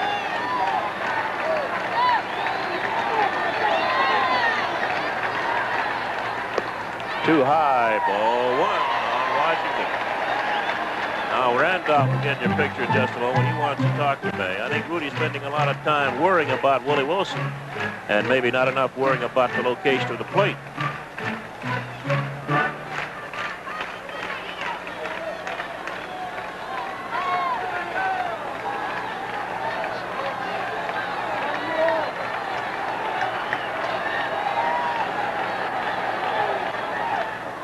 And it's 1-1 on Washington. Yeah, those hitters that come up after Wilson when he gets on know they're going to get mostly fastballs. And boy, Washington took a rip at that one. Washington has struck out and doubled in a run. We look at Wilson.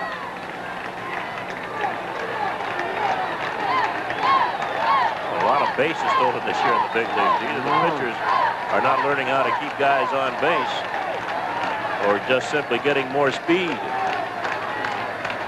Ricky Henderson, Omar Moreno, Willie Wilson, Ron LaFleur.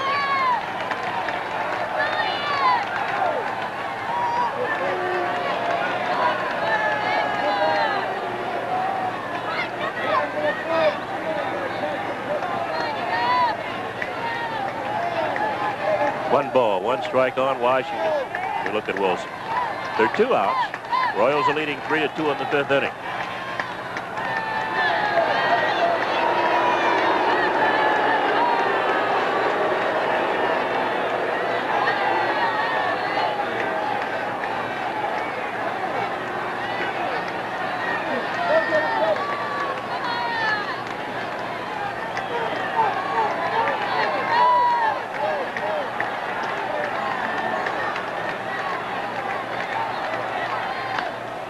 And to right, Jackson on the run. He will get it. Foul ball. Whoa.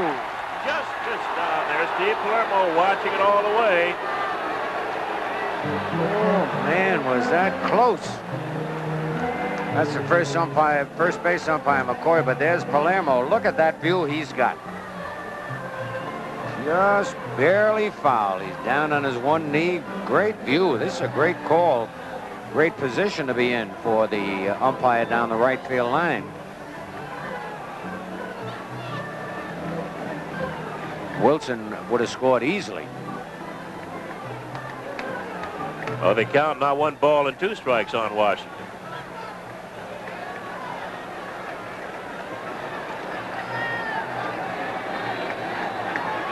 And there's Wilson watching the action. Something tells me he's going to go. Yeah, well, with 2 strikes on him, this one, the pitch he's got to make a decision on. Look at him. Yeah.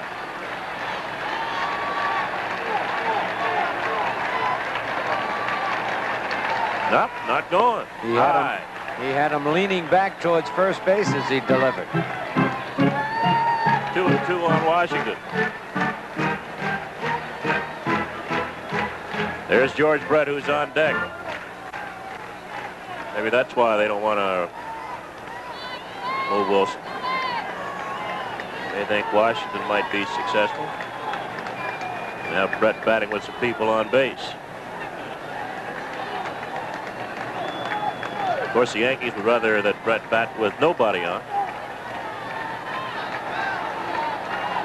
2-2 on Washington. And it's 3-2. Well, he might as well forget about the base runner now, Wilson, because he's going to be going on this 3-2 pitch. He can concentrate on getting Washington out.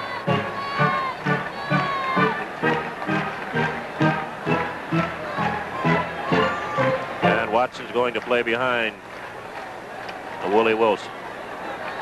3 balls, 2 strikes, 2 outs. In the 5th inning, with the Royals leading 3-2. Each team with 4 base hits. Neither team has made an error so far in the ball game.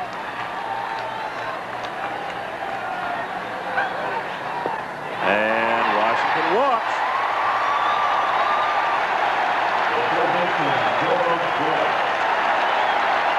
Cody May, after getting Porter out, and Frank White out, has now walked Wilson Washington as Jim Hegan gets on the bullpen phone. And George Brett's a batter. Brett has popped up and flied out. He's 0 for 2. He was 2 for 3 yesterday with a home run and a double. And once again, the Yankee bullpen gets busy.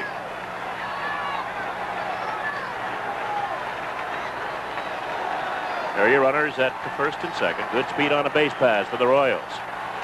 They're 2 outs. And a pretty good hitter batting.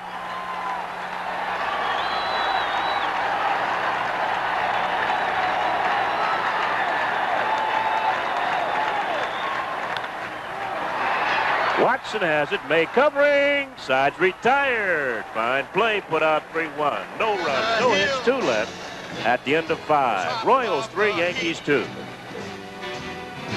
These little town blues are melting away. All right, we get another look at the fountains here. The beautiful fountains at Royal Stadium. And they look a little prettier now with the Yankees trailing by only 1 run, 3-2 in the 6th. And the Yankees have their big men coming up, Watson, Jackson, and Gamble. Big Bob last time was robbed of a base hit on a fine running catch by John Wathan, Bill. Yep, and he's 0 for 2 and 2 for 6 so far. Yankees down a run playing the 6th inning.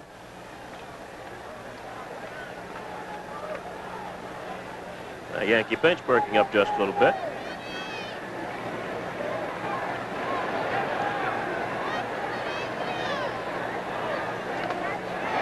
The right one on Watson. Swung through a high fastball. That might have gotten a piece of Joe Brinkman.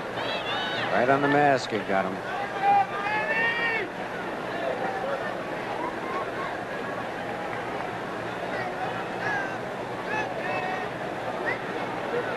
I wonder why all the American leaguers have decided to go to that inside protector. I don't know.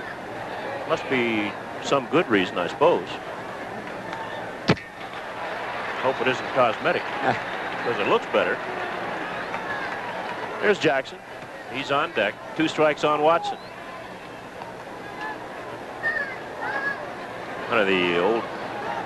Reggie just seems can't get comfortable. And the slider's low, 1-2. Used to say the same thing about Jock O'Connell when he umpired National League games. He was the only National League umpire to use the American League balloon protector.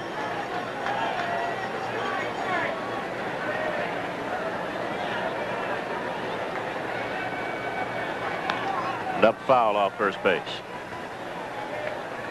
Count remains 1 ball and 2 strikes on Bob Watson, leading off for the Yankees here in the 6th inning.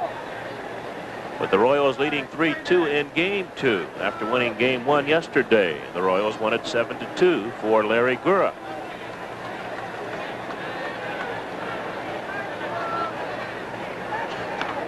And that's fouled back. Tried to jam him and did jam him. Leonard seems quick tonight. Yeah, his ball really hopping around.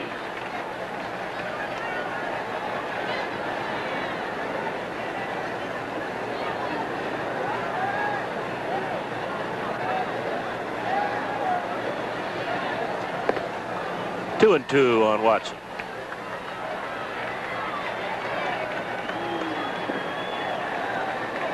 See if they'll stay inside. They've tried twice inside with Watson. Right to Brett, backing up at 3rd. And there's 1 away. Oh, the Royals making Watson pull the baseball. Right fielder, Reggie Jackson. Jackson out talking to Brinkman. Reggie did not like a strike call on him his last time up when he Finally struck out swinging after singling in the second inning. Reggie has one of the Yankees' 4 base hits off Dennis Leonard.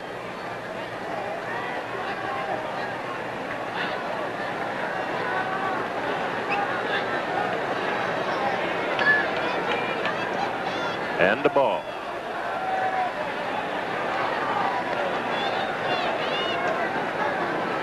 Maybe that little discussion helped. Saw Brinkman give the sign to Leonard the ball was too low. Now he's looking over at the Royal dugout.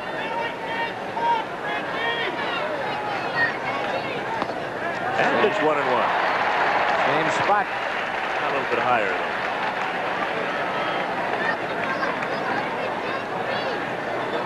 Most umpires say that Jackson is one of the players who really don't give him much trouble on ball strike calls. That's right, he usually doesn't.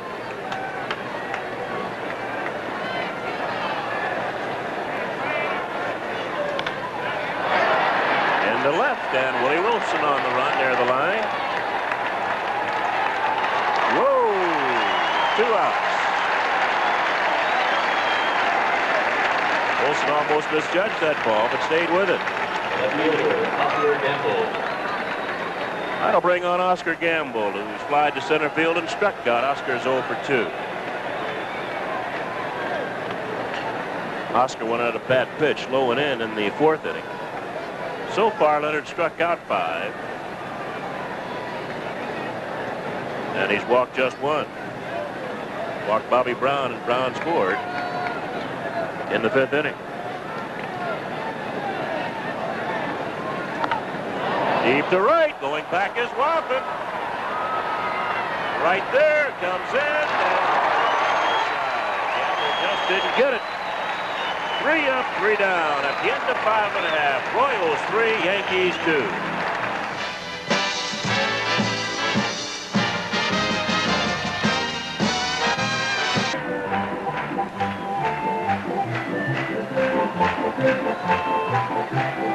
All right. Squeaker of a ball game, 3-2. The Royals leading in the bottom of the 6th, and they'll have Al McRae, Amos Otis, and John Wathan to face Rudy May. Big ball game. Royals want to go into New York with a 2-0 lead. The Yankees want to go back all even.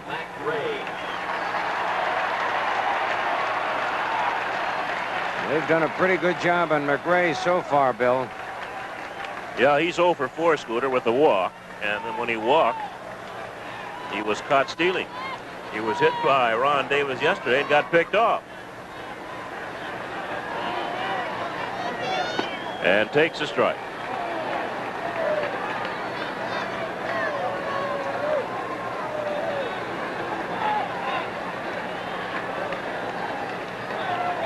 McRae so far 0 for 4 in the series. And it's 1-1 as Mays working away from McRae. Royals scored all 3 of their runs off Rudy May in the bottom half of the 3rd. Yankees picked up their 2 in the top of the 5th.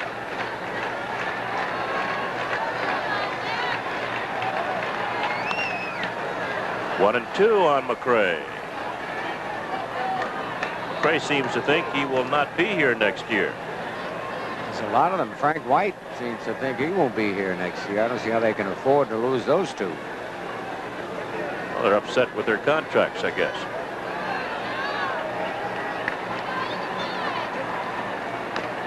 Good sinker by May, fouled back. Count remains 1-2.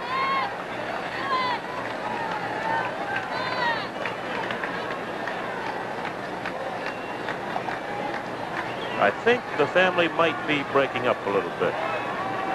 Well, they gave Brett all that money. Not too much more to spread around.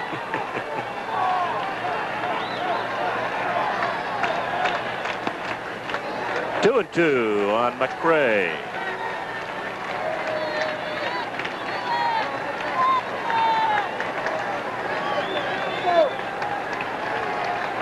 Talking to Joe Burke, general manager here in charge of player signing, and he's thinking about getting out of the racket. He's been around long enough, he says. Maybe he's getting out just in time.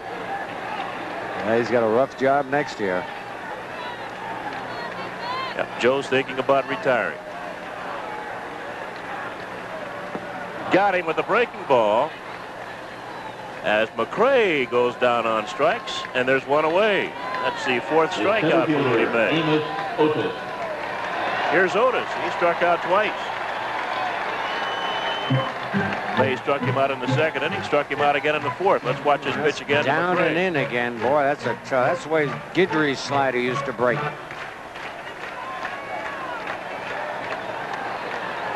Here's Otis. Amos normally swings better than that against left-handers, better than he has against May. That's foul.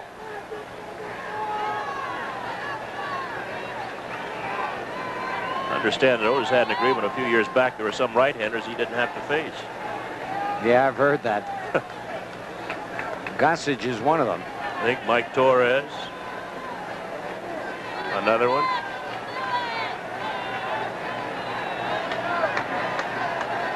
Royal bench a little quiet right now.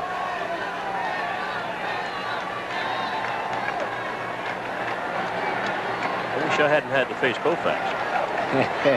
Might have hit 5 points better. Past Nettles, base hit for Otis. And Gamble will get it in. Otis will hold at first base. Now he's an excellent base runner. Amos stole a base yesterday. You look at it again on Nettles dives, and the tough part about this artificial turf, when you hit the ground, you stick. You don't slide like you normally do. The ball was by Nettles, but look at there. You just hit and stick.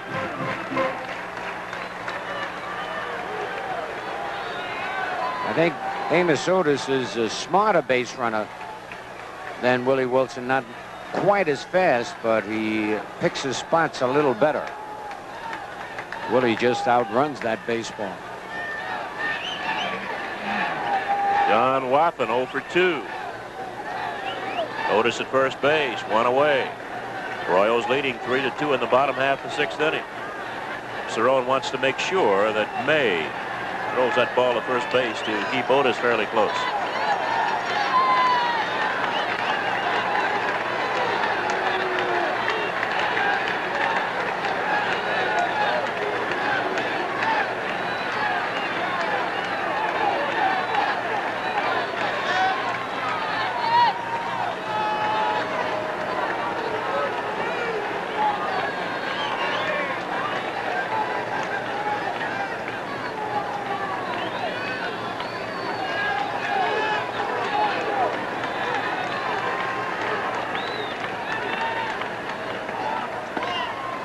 Too high to Wathan, ball one.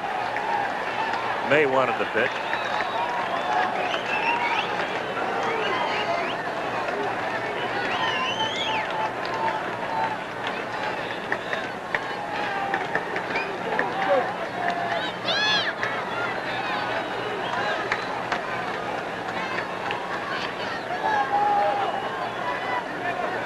Little conversation at first base. Jose Martinez, the first base coach, talking to Otis. Now they want Wathan to check the baseball. They want Wathan to back out, and I believe they want the baseball checked. Either that or they've changed the signs. Might have had to hit and run on it and decide to call it off, Scooter. Could have been. And the curveball is low. It's 2-0.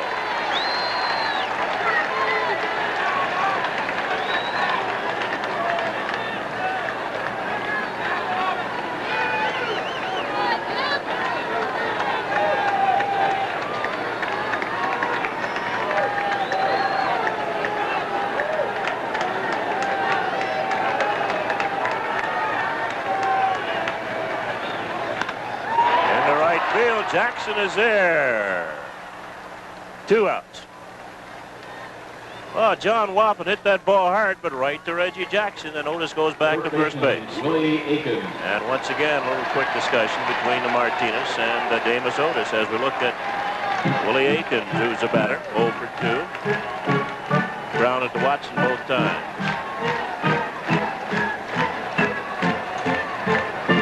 Otis started towards second base as May had backed off to wipe his glasses off. Now everybody is calling time. Dr. 1698. Had Randolph and Dent breaking towards second base. You got to call time before you wipe your glasses off. Right.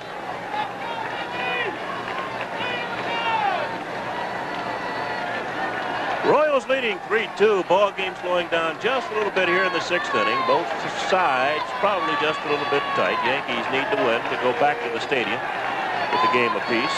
Royals would like to go back 2 games up on the year. Goes Otis.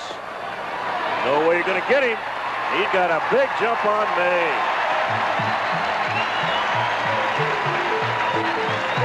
You mentioned Scooter, a smart base runner. He gambles when he runs. Yes, he does. You look at him, and boy, he accelerates quickly. He had about 5 steps before May turned the ball loose. Yep. Good throw by Cerrone, but no chance. And the pitch was outside on Aiken, so the count is a ball and no strikes.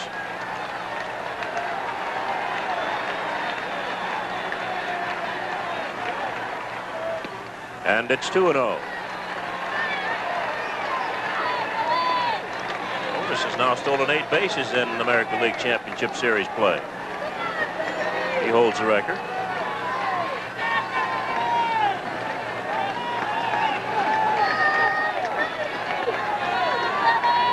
Rudy's got to concentrate on Aikens now. Otis will not try to steal third.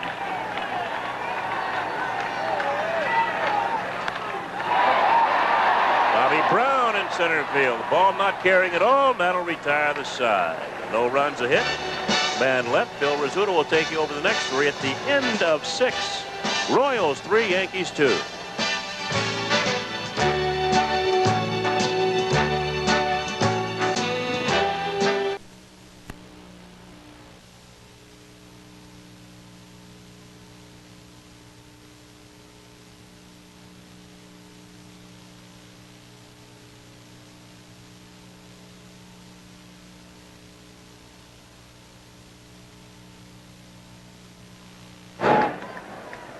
And Rick Cerrone will lead it off. Leading off for New York, the catcher, Rick Cerrone. In case you didn't hear, Clint Hurdle playing right field in place of John Wathan. Wathan had a couple of difficult plays out there. Almost came up with both of them.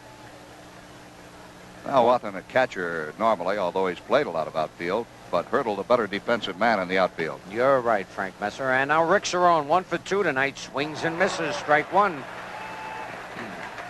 The lucky 7th for the Yankees. Cerrone has single fly to center. There's Dan Quisenberry, the ace of the Royal bullpen. Strike 2. 2 good sliders by Dennis Leonard. His ball is really moving tonight. Of course, Jim Frye can put Hurdle out there now. He knows if Wathan's spot in the batting order comes up again, Bruce Gossage will be on the mound for the Yankees, and he'd want the left-hand hitter anyway. Right. A foul. So Cerrone stays alive.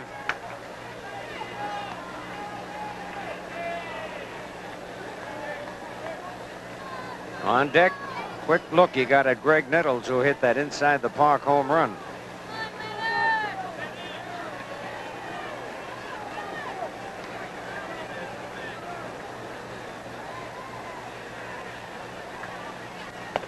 A little high. 1 ball, 2 strikes. 4 breaking pitches he's thrown to Cerrone.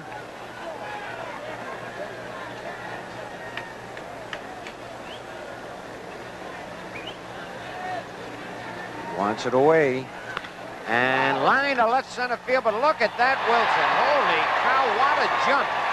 That ball was hit like a bullet, Frank. It really was. Anybody but Wilson out there in left field. That's a base hit, probably a double, possibly a triple, but Wilson makes it look easy. Got the good jump, great speed.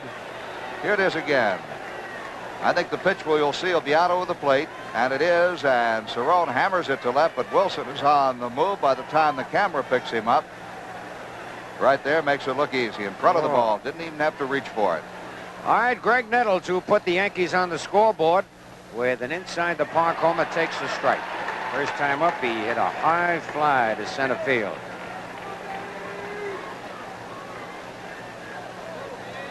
Yankees have been getting their big hits at the wrong time. Yep. Strike 2. He's nicked the outside corner twice on Greg. Sure, during the regular season, Leonard gave up an unbelievable 30 home runs and still won 20 ball games.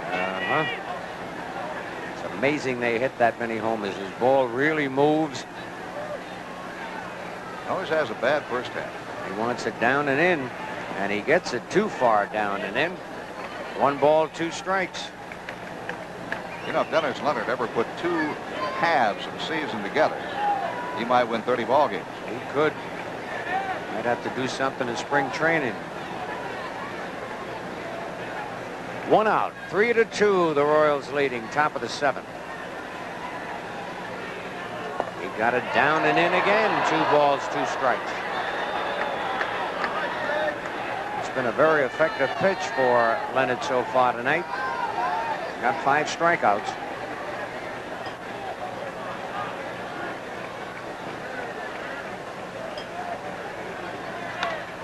Foul way back and out of play in the upper deck.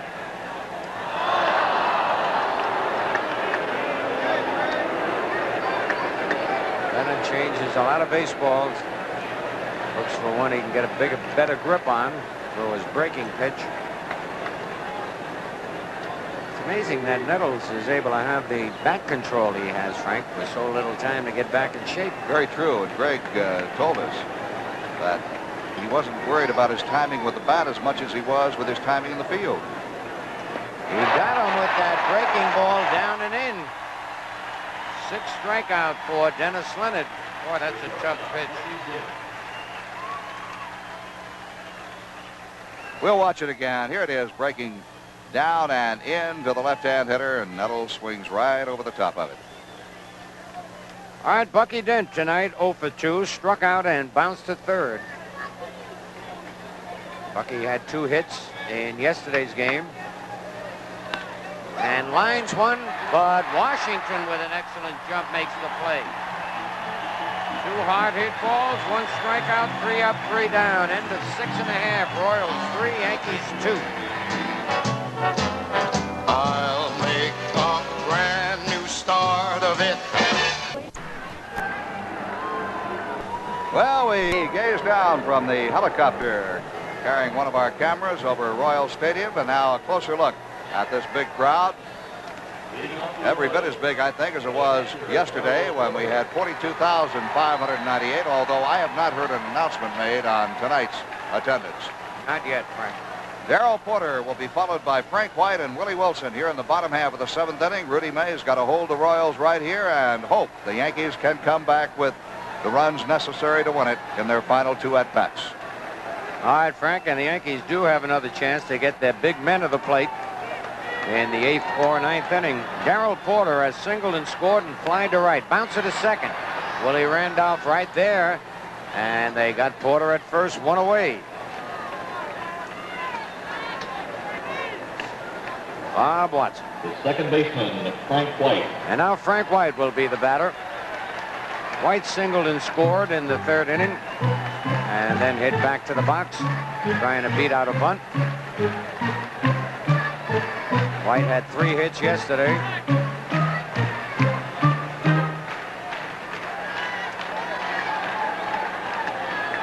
Another excellent base runner. The Yankees want to keep off the base paths.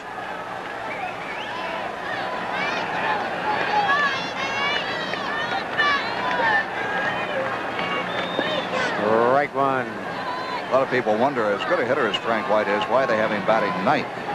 That gives him White and Willie Wilson batting back-to-back. Not a bad idea. Finished the season at 264. Good breaking pitch. Rudy's got that down and in breaking pitch too.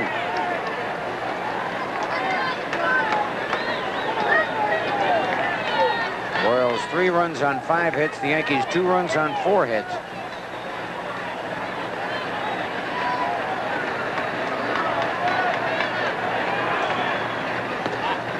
That breaking pitch up a little, but out of the strike zone. A ball and 2 strikes. Frank White has a bit of a gap out in left center field as they shade Bobby Brown over toward right and keep Gamble pretty much straight away. They tighten up right center field, trying to take that away from White.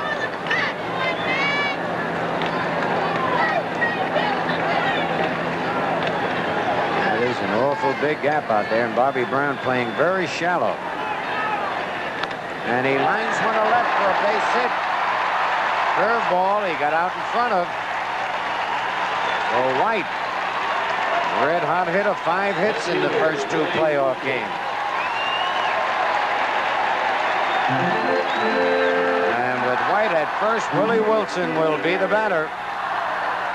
He lined to left, tripled inside first base. The drive in 2 runs, later scored. The run he scored is the run that has the Royals out in front. Then he walked in the 5th.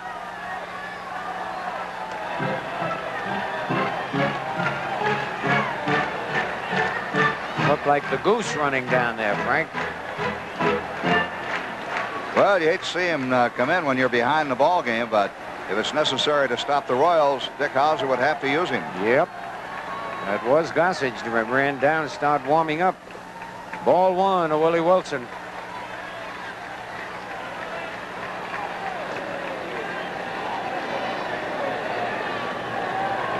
I think Rudy has tended to worry quite a bit with a runner down at first base.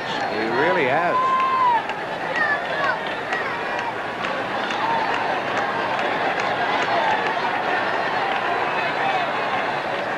Throws over to first. White is not too far off the bag.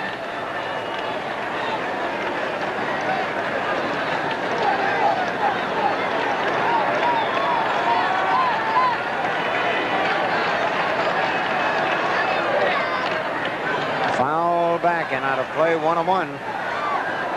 Willie Wilson's 230 hits this year was a major league record for a switch hitter. He came only the second man as you take a look at Goose Gossage in the Yankee bullpen being warmed up by Dom Scala. All right, White at first. 1 ball, 1 strike.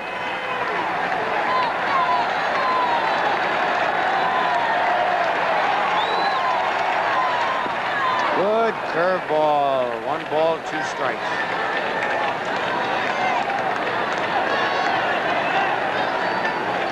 Willie asking if that pitch was a little low, the one he swung at. Again, Gossage throwing that hard one out in the bullpen.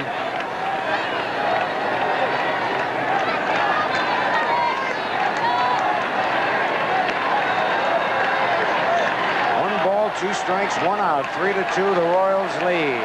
Bottom of the 7th.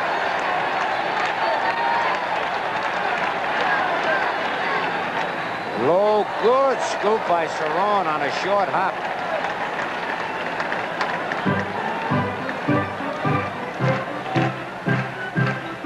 Watson holding the bag against White.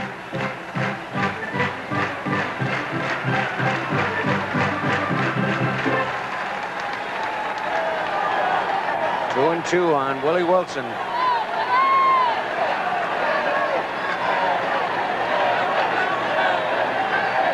White got a little bigger lead at first base. Throw over there. He gets back.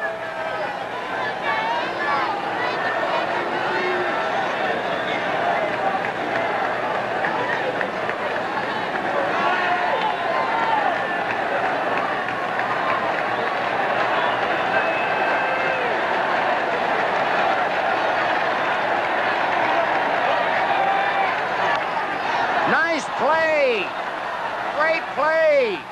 They didn't get him, but I want to tell you, Bucky Dent made an exceptional play there. It looked like Randolph and Bucky got mixed up in who was going to cover. But what a play by Rudy May and Bucky Dent. I'll tell you, if they did get mixed up on who was to cover, you just can't afford that. Rudy May has the ball. Now both of them are going to cover the bag, and Rudy throws it right to the bag. I think Dent thought Randolph was going to cover as he almost gave up on it. But he came across to take the throw and get the force out. Wilson beats the throw back to first base. Oh, Bucky Dent made a great play there, and as Frank said, looked like a little indecision on the part of Willie and Bucky as to who was going to cover. And now we got to keep an eye on Willie Wilson again with 2 out. UL Washington up here struck out, doubled, and walked.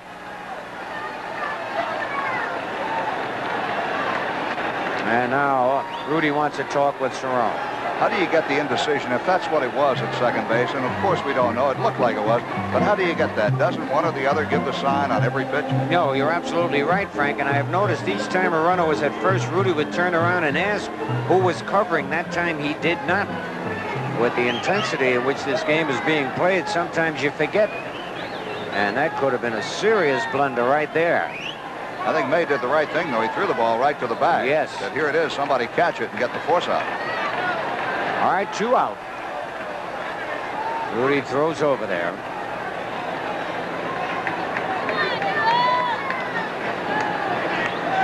Washington knows he's going to get at least one good fastball to hit with Wilson at first. See if he can guess right.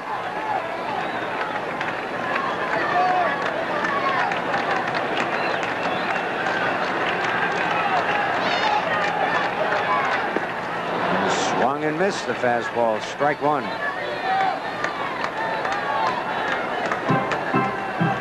And this time Rudy makes sure he has the time to wipe his glasses.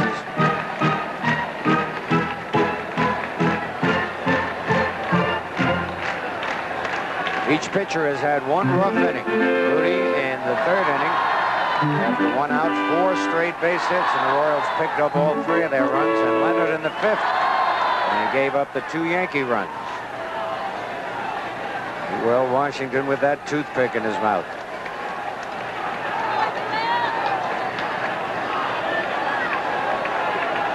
Wilson still doesn't have that big lead. Pitch out, he was not going. They think I might even pitch out again. Well, that's Billy Martin's theory. If you pitch out once, usually the guy goes or tries to steal on the next pitch. See how far Willie gets there. No, that's still not his stealing lead, and a foul back and out of play. 1 ball, 2 strikes. Well, you look at UL Washington there at the plate, Scooter. Of all the players the Kansas City Royals sent through their baseball academy, they only had 2 to graduate to the major leagues, but they got 2 good ones in Frank White and UL Washington. Now their double play combination. Yep. And a pretty good one. 1 ball, 2 strikes, 2 out.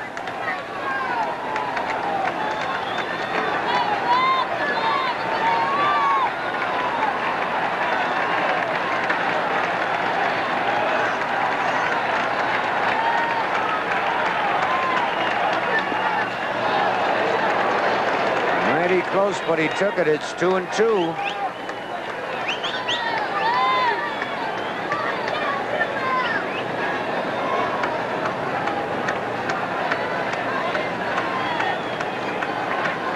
Let's see what the Summit, New Jersey boy has in mind.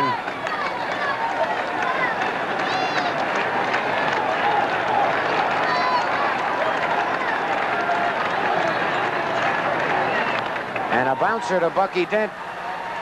Flips to Randolph, and they barely got Willie Wilson at second. So they get out of the jam. No runs, a hit, no errors, a man left. At the end of 7, Royals 3, Yankees 2.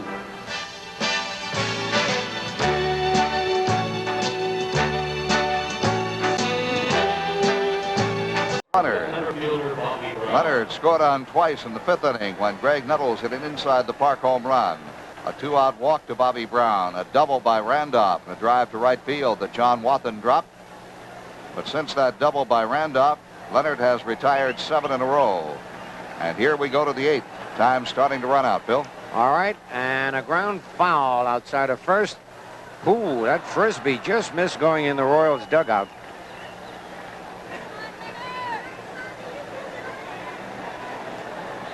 How about that side? Yankees and Billy Martin, number 1.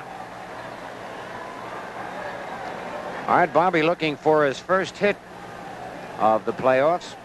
1 0 for 4 yesterday. And that's back and out of play. Strike 2.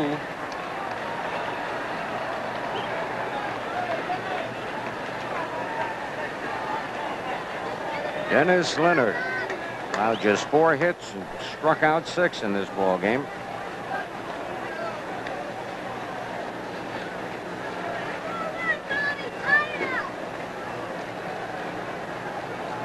Oh, he's ahead on the count, 0-2. Yankees like to get Brown on. What a base runner. Scored all the way from first on that double by Randolph. High ball 1. This could be the key to the Yankees' success in this game right now. Yep. Get Brown on.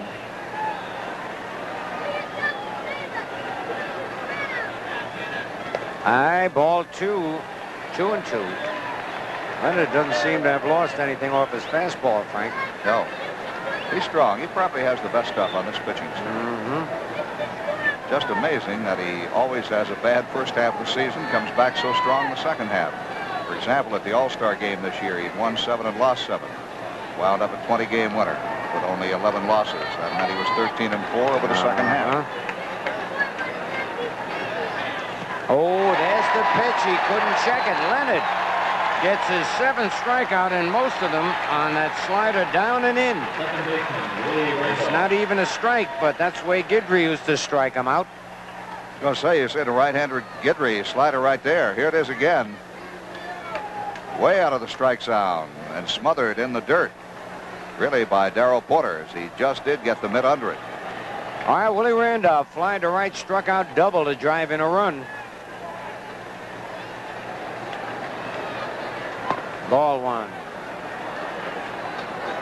You know that Leonard has an awfully good slider. The way he's had Randolph chasing that pitch. Break it down and away.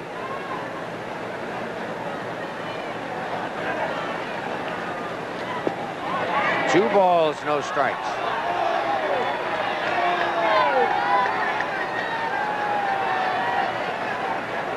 Willie has not walked in the playoffs as yet.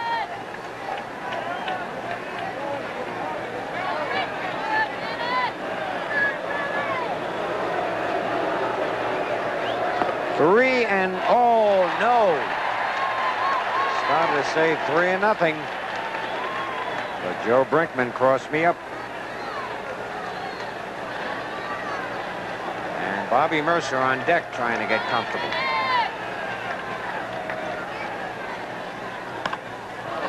Right field, that's in for a base hit. Hurdle has to play it on one hop. So Willie Randolph gets on. Very much alive in this ball game. 5th hit for the Yankees. 2nd for Willie, who now has 4 hits in the series. And here comes Fry. He's got Quisenberry ready in the bullpen if he wants him. He's looking out there as he walks towards the mound.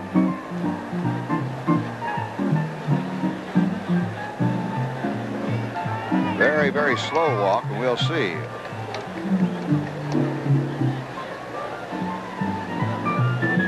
Quisenberry honored as the Rolaids relief man of the year in the American League. Nope, he's going to stick with Leonard.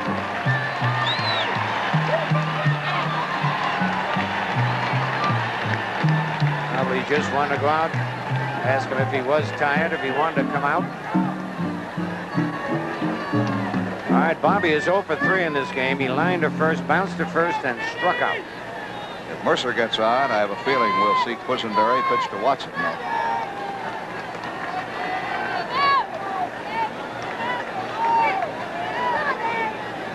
One out, top of the 8th. Royals lead 3-2. Randolph with a big lead, throw over there. He's back.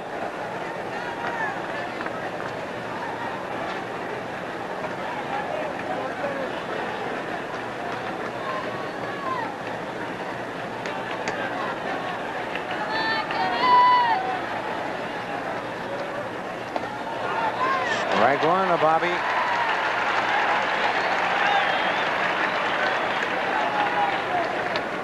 Leonard gets that ball to the plate in a hurry when he does decide to throw. Willie Randolph better have a good jump. I don't think he got a good lead if you get that right foot on the carpet. He's edging toward it, Frank. About 3 inches away. He had to dive head first that time.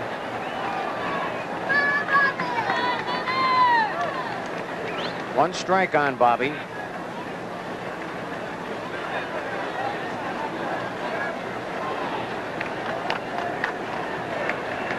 That Brett down at third base playing in on Mercer.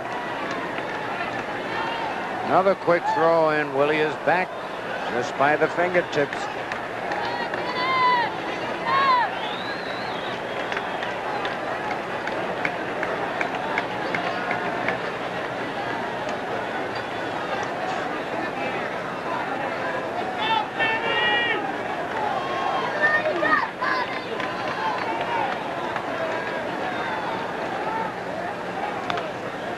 Reached for that one, fouled it off to the left side. On deck, Bob Watson.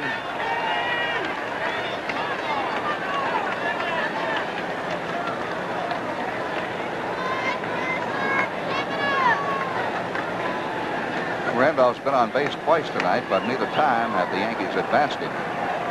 Mercer and Watson between them are 0 for 6. All right, Bobby's got to protect that plate. Last time with 2 strikes on him, Leonard struck him out with a fastball away. That was not Leonard's good move that time.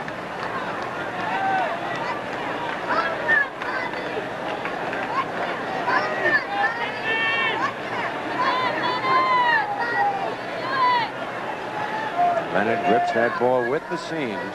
Quick throw, and Willie dives back. He's making Leonard think out there.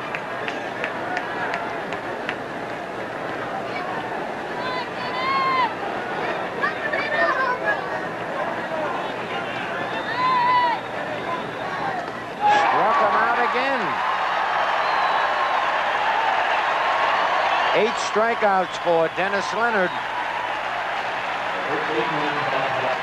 They can watch that last pitch again. It's moving away from Mercer, and he swung, it looked like he swung under it. Yes, he did. Had enough of the bat had he made contact. All right, Bob Watson now, who's overdue. Bounced to second, flying to right, and bounced to third.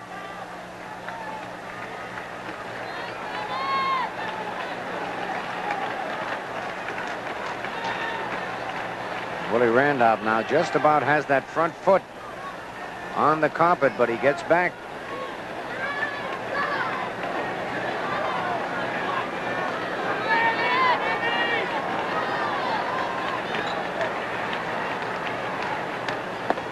Ball 1 to Watson.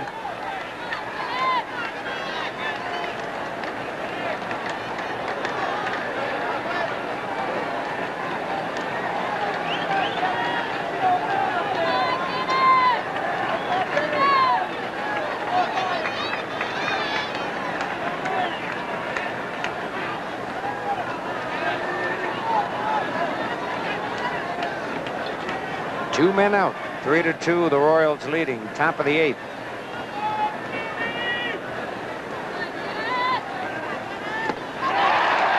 Right run, 1-1.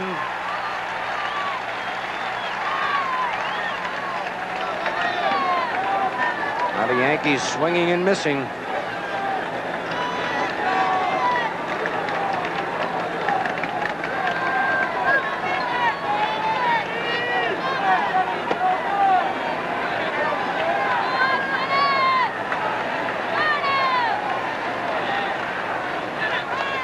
Check, swing, foul. 1 ball, 2 strikes. Well, Willie's going to try it. This got to be the pitch. Let's see if the Royals pitch out.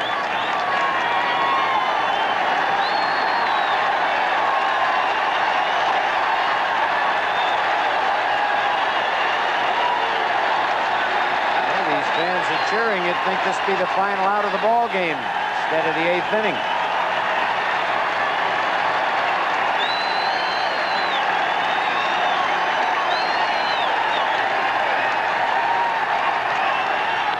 There's a base hit.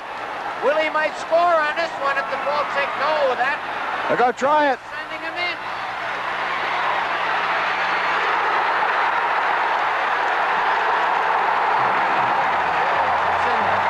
As he got the carom off the wall, if the ball had hit the padded part of the wall, Randolph would have scored, but it hit just below it. Bounced right back to Wilson. Perfect, really, to Brett, to Porter. double for Watson. No runs, 2 hits, no errors, a man left. At the end of 7.5, the Royals 3 and the Yankees 2. Today, I want to be a part of it. New York, New. An exuberant crowd will watch that last play again as it hit the base of the wall, came out on a perfect bounce to Willie Wilson. Watch this throw from Wilson to Brett. An excellent throw by Willie Wilson. Randolph around third. Brett has the ball, and watch Brett's throw to Porter. Randolph barrels in, trying to dislodge the ball. Porter hangs on to it. We'll watch it from another angle. Randolph trying to beat the throw. Wilson got a perfect throw to Brett, and Brett a perfect relay to Porter. The ball is there in plenty of time for Porter to brace himself for the collision. He holds on, and again, the Kansas City Royals, Phil, have come up with the big play in the ball game. Boy, they have. All right, George Brett, who's been hitless so far, hits one high to center, but Brown's got room, and Bobby makes the catch, 1 man out. So Brett 0 for 4 tonight, which is unusual. Designated hitter. He just made up for his 0 for 4 with that relay throw home, though. He really did. I'll tell you, that was the negative note on George Brett for so many years, was his throwing arm. The fact that he made most of his errors throwing from third to first. Well, he's been working on it because his throws from third to first and third to home have been right on target. But again, the big break as that ball hit below the padding. McRae fouls it just below a strike 1. And Rudy May pitched an outstanding ball game. Yankees trail 3-2. McRae has walked and was caught stealing. Slide to center and struck out. 1 out here, bottom of the 8th. The Yankees will have Jackson, Gamble, and Cerrone in the top of the 9th. Another one to center, and Bobby Brown is right there. 2 men out. The center fielder, Amos Otis. And that'll bring up Amos Otis, who has struck out twice, singled, and stolen a base.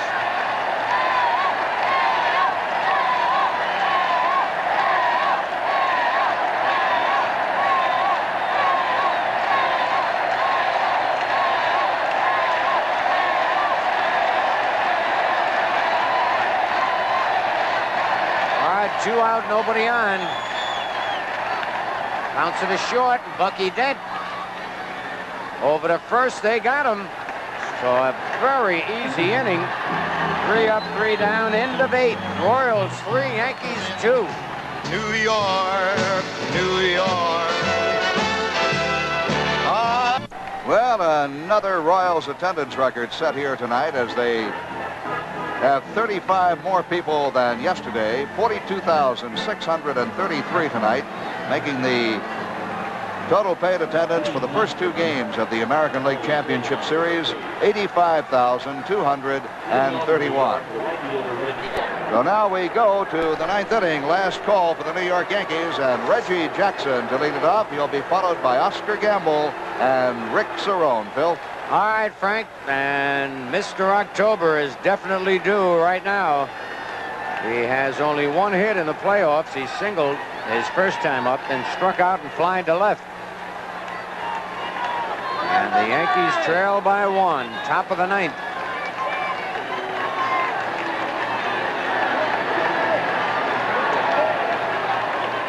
Ball 1.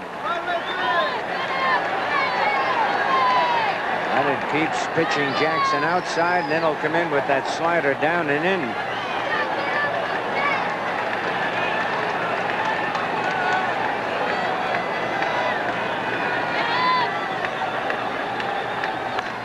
And a base hit ripped to left field.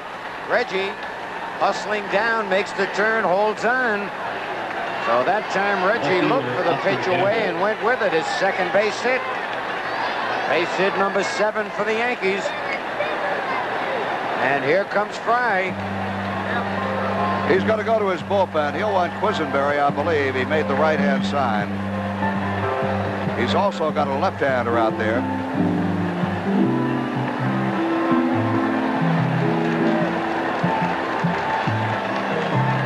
So they are opening the gate, and that will be all for Dennis Leonard, who will receive a standing ovation as he comes out, and we'll be back in just 1 minute.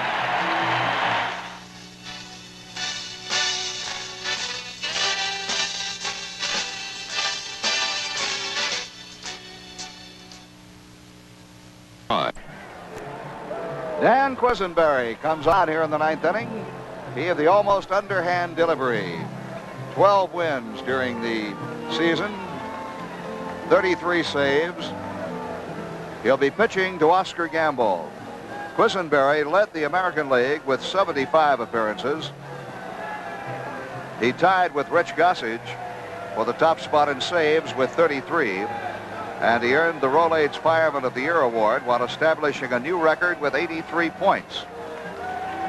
And obviously his 75 games and 33 saves were new Kansas City records. You watch his delivery in slow motion as he comes from down below the belt with it.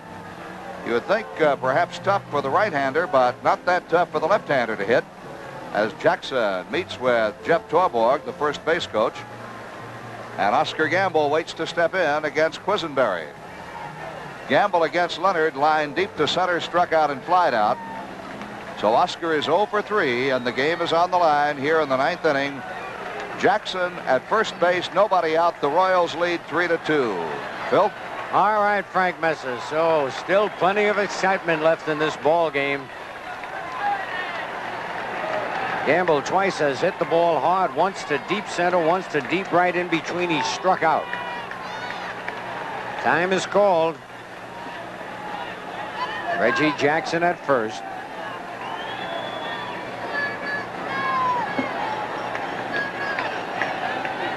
So Leonard went 8 innings plus 1 batter here in the 9th.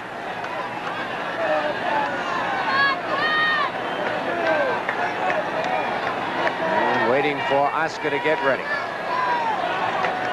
3-2, the Royals lead, top of the 9th inning. Low, ball 1. That's the pitch you got to lay off.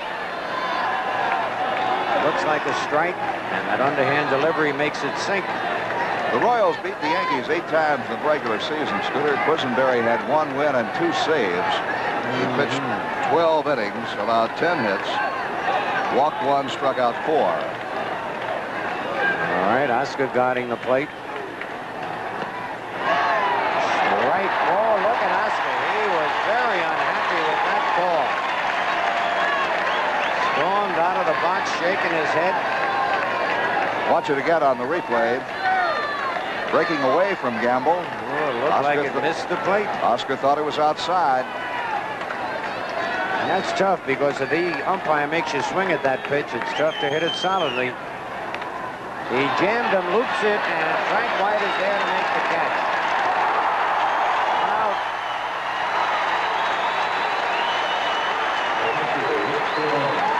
That'll bring up Rick Cerrone. Cerrone has singled, fly to center, and lined hard to left field.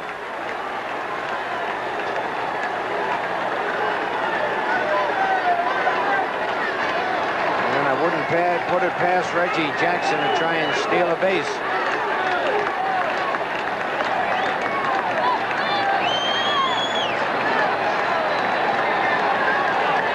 One out in the top of the 9th.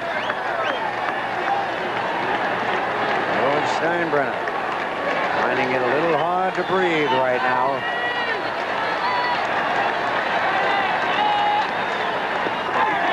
Ball 1.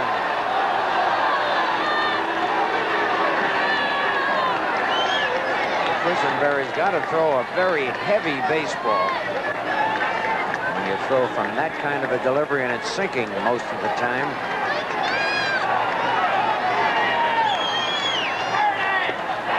Inside, 2-0.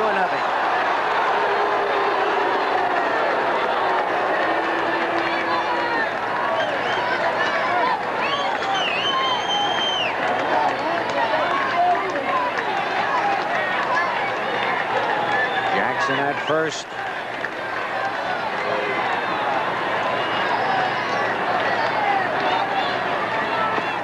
Low Jerome turns to look for a sign. I'm sure they'll have him taking here. Greg Nettles on deck. Jackson in scoring position.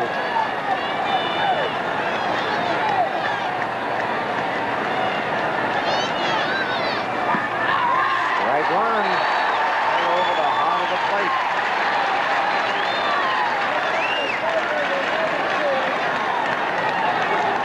Three balls, one strike, one out.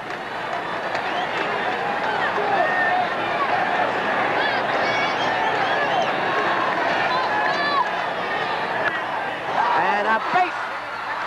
Field. He got that breaking pitch up to Cerrone, and Rick jumped all over it. Boy, he's hit the ball hard. Look at Jackson applauding. Cerrone at first. 8th hit for the Yankees. Watch it again, and as Phil said, the pitch is up, and Cerrone hammers it over the head of the shortstop, UL Washington, and the Yankees have runners at first and second. Cerrone's second hit of this game. All right, Greg Nettles, who fly to center, had an inside the park home run and struck out. What a thrill this would be for Greg to come through for one here. Nobody ever thought he'd play any more baseball this year. Perfect double play ball, but White bobbles it. Hey! Oh, Nettles couldn't have hit the ball any harder. And even though White bobbled it, it was hit so hard they still made the double play. And the final score, Roy